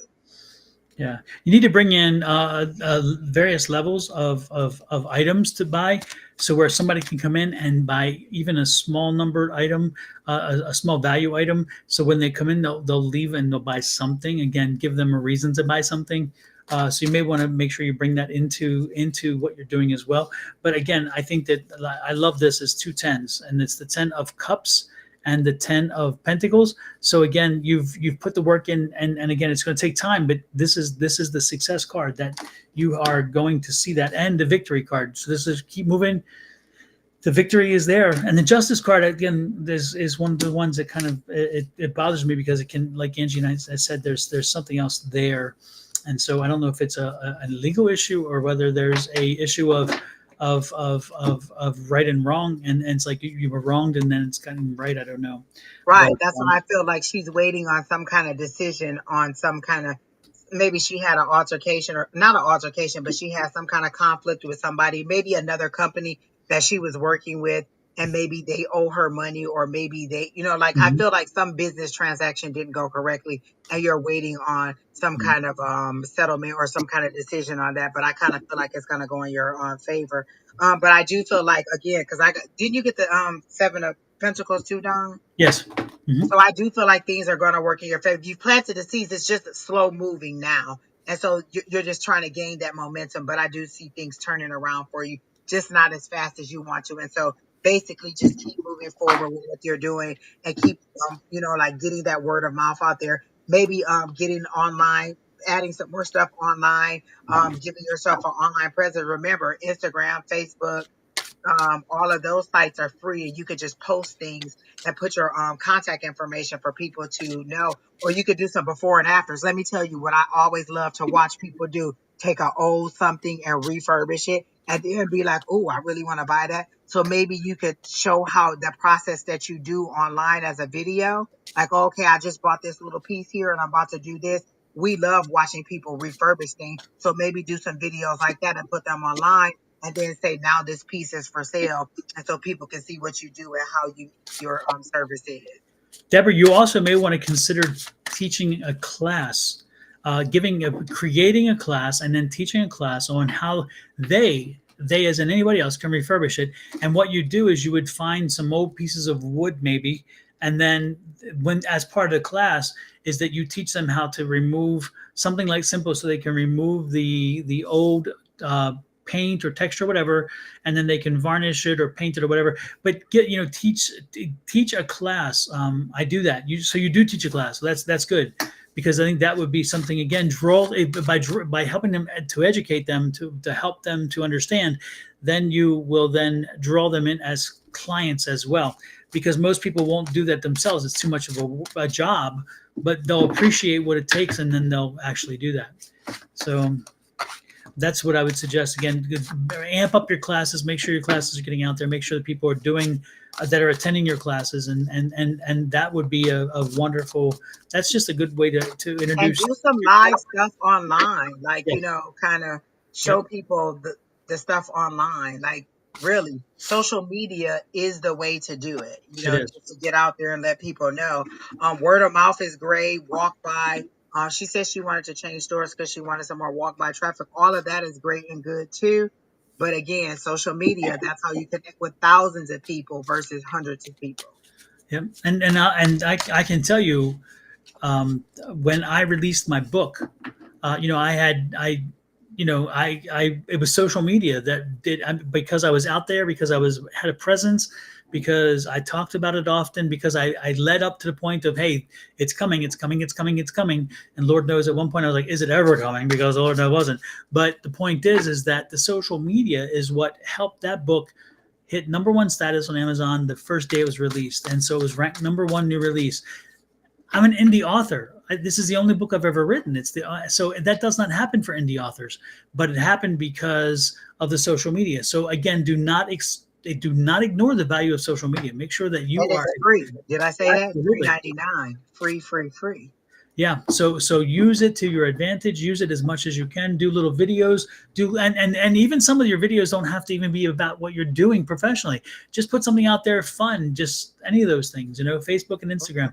I'd be on TikTok. I would have Take my us thrifting with you. Take us thrifting and show us how you choose your pieces, why you choose your pieces. What would exactly. be a good selection? Like, oh, why would I get this as a beginner versus not this having unless I'm an advanced person? Like, Yep. why would I choose this piece over that piece? What are some of the things you could do? And then show us how we can revamp those things. We love to see things like that. That's how you'll get a following. And then say, hey, if you're in the area, stop by. Or if you want this piece for sale and you're in the area, then you can come by and pick it up. Like, just kind of things like that. That's how you get people interested because we love to Yeah. watch people do stuff that we can't do. And this device is your camera, it is your producer, it is your director, and so you can pop off some quick videos with this, then put it through Opus Clip. If it's a long video, put it through Opus Clip and get little clips from it. You can shrink it down. I mean, it's amazing what you can do with just this. If you have a phone, which you must, I'm sure you do, you can take videos and then you can tweak them and make them better, and put them on Facebook, make fun things, make some funny videos and things.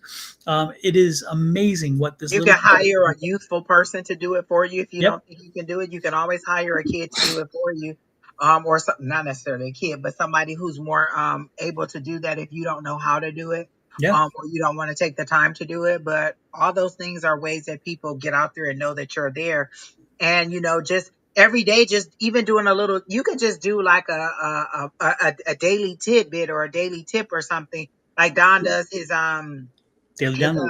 daily downloads, and it just keeps people coming to your page. Yep. And so you could do a daily, you could do a daily inspirational quote. You can do a daily, just any kind of daily thing that drives people to your website over and over and over and over again. You could do a giveaway. You could tell somebody you'll refurbish something for them.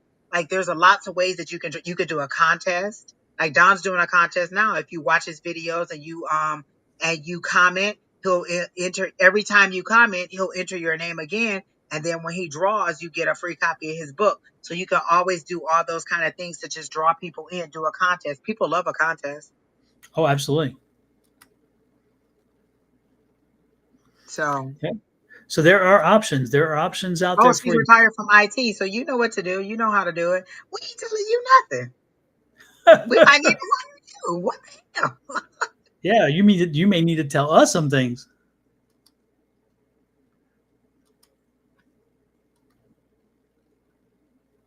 Um, that's all I have for you, Miss Deborah. But it seems to be the same reading that we gave you last time about kind of revamping yourself. But I feel like you're on the right road. It's just kind of a slow road, and just continue to do social media. Like I feel like that's the part you didn't incorporate. And if you do that, then you'll definitely get a little bit more going on. All Absolutely. right. Well, I think we're pretty much done, Miss Angie. It's been a good one, a long one, good energy. I'm loving it. We did mostly without cards because again the energy was so strong, which I love. And you can kind of tell when the energy starts to die down, like after the 2 or 3 hour mark, your energy kind of drops down, and it's not so clear. And we had to go to the cards a little bit, but in the beginning it was fire, and I loved it. Absolutely, absolutely. And don't forget, folks, check out on YouTube the first 6 of the 12 signs. I'll do the caption up here. This is one. This is Capricorn, and this is for July 29th to August 4th. The first 6 are up now, and then the second 6 will be up on Friday morning. So if you're Capricorn or you know somebody's a Capricorn, go check it out. And if you're I'm a a Cancer, Capricorn check moon, it and out. I listen to it and I commented. Not that I want to be put in a drawing. I just like to comment because I always want to comment. And believe me, I appreciate it always, always. So with that said, we are out of here. Miss Angie, have a great weekend in front of you. Next week, you're going to be gone again. So, Gone. I will oh be on a boy. plane somewhere over the ocean on my way to Absolutely. London. It's going to be fun, though. It's going to be fun. So we will be watching for pictures. Folks, if you haven't subscribed, you'll not see the pictures. And Angie does post. So check her out and subscribe so you can watch her stuff. And it's funny because some of the comments that she makes, and you're like, oh, Lord, have mercy. That is so hilarious. Listen, I'm about to be in the red light district, and Don just gave me so much eye-opening information. You may not see the videos, but you'll get my reaction to, whoa, dude, let me tell you what I saw tonight. Absolutely. So everybody have a great evening. Angie, thank you again for popping in and spending the time with me and sharing your skill set with everybody. It's been good, great energy. Folks, don't forget, hit like, share, subscribe, follow, all that stuff. And most importantly, we'll see you back. I'll be back tomorrow morning, and then we'll see you back next Wednesday. So join us and join everybody else. I've posted their little YouTube channel. So again, if you clicked on all them and you followed, you'll know when they are live.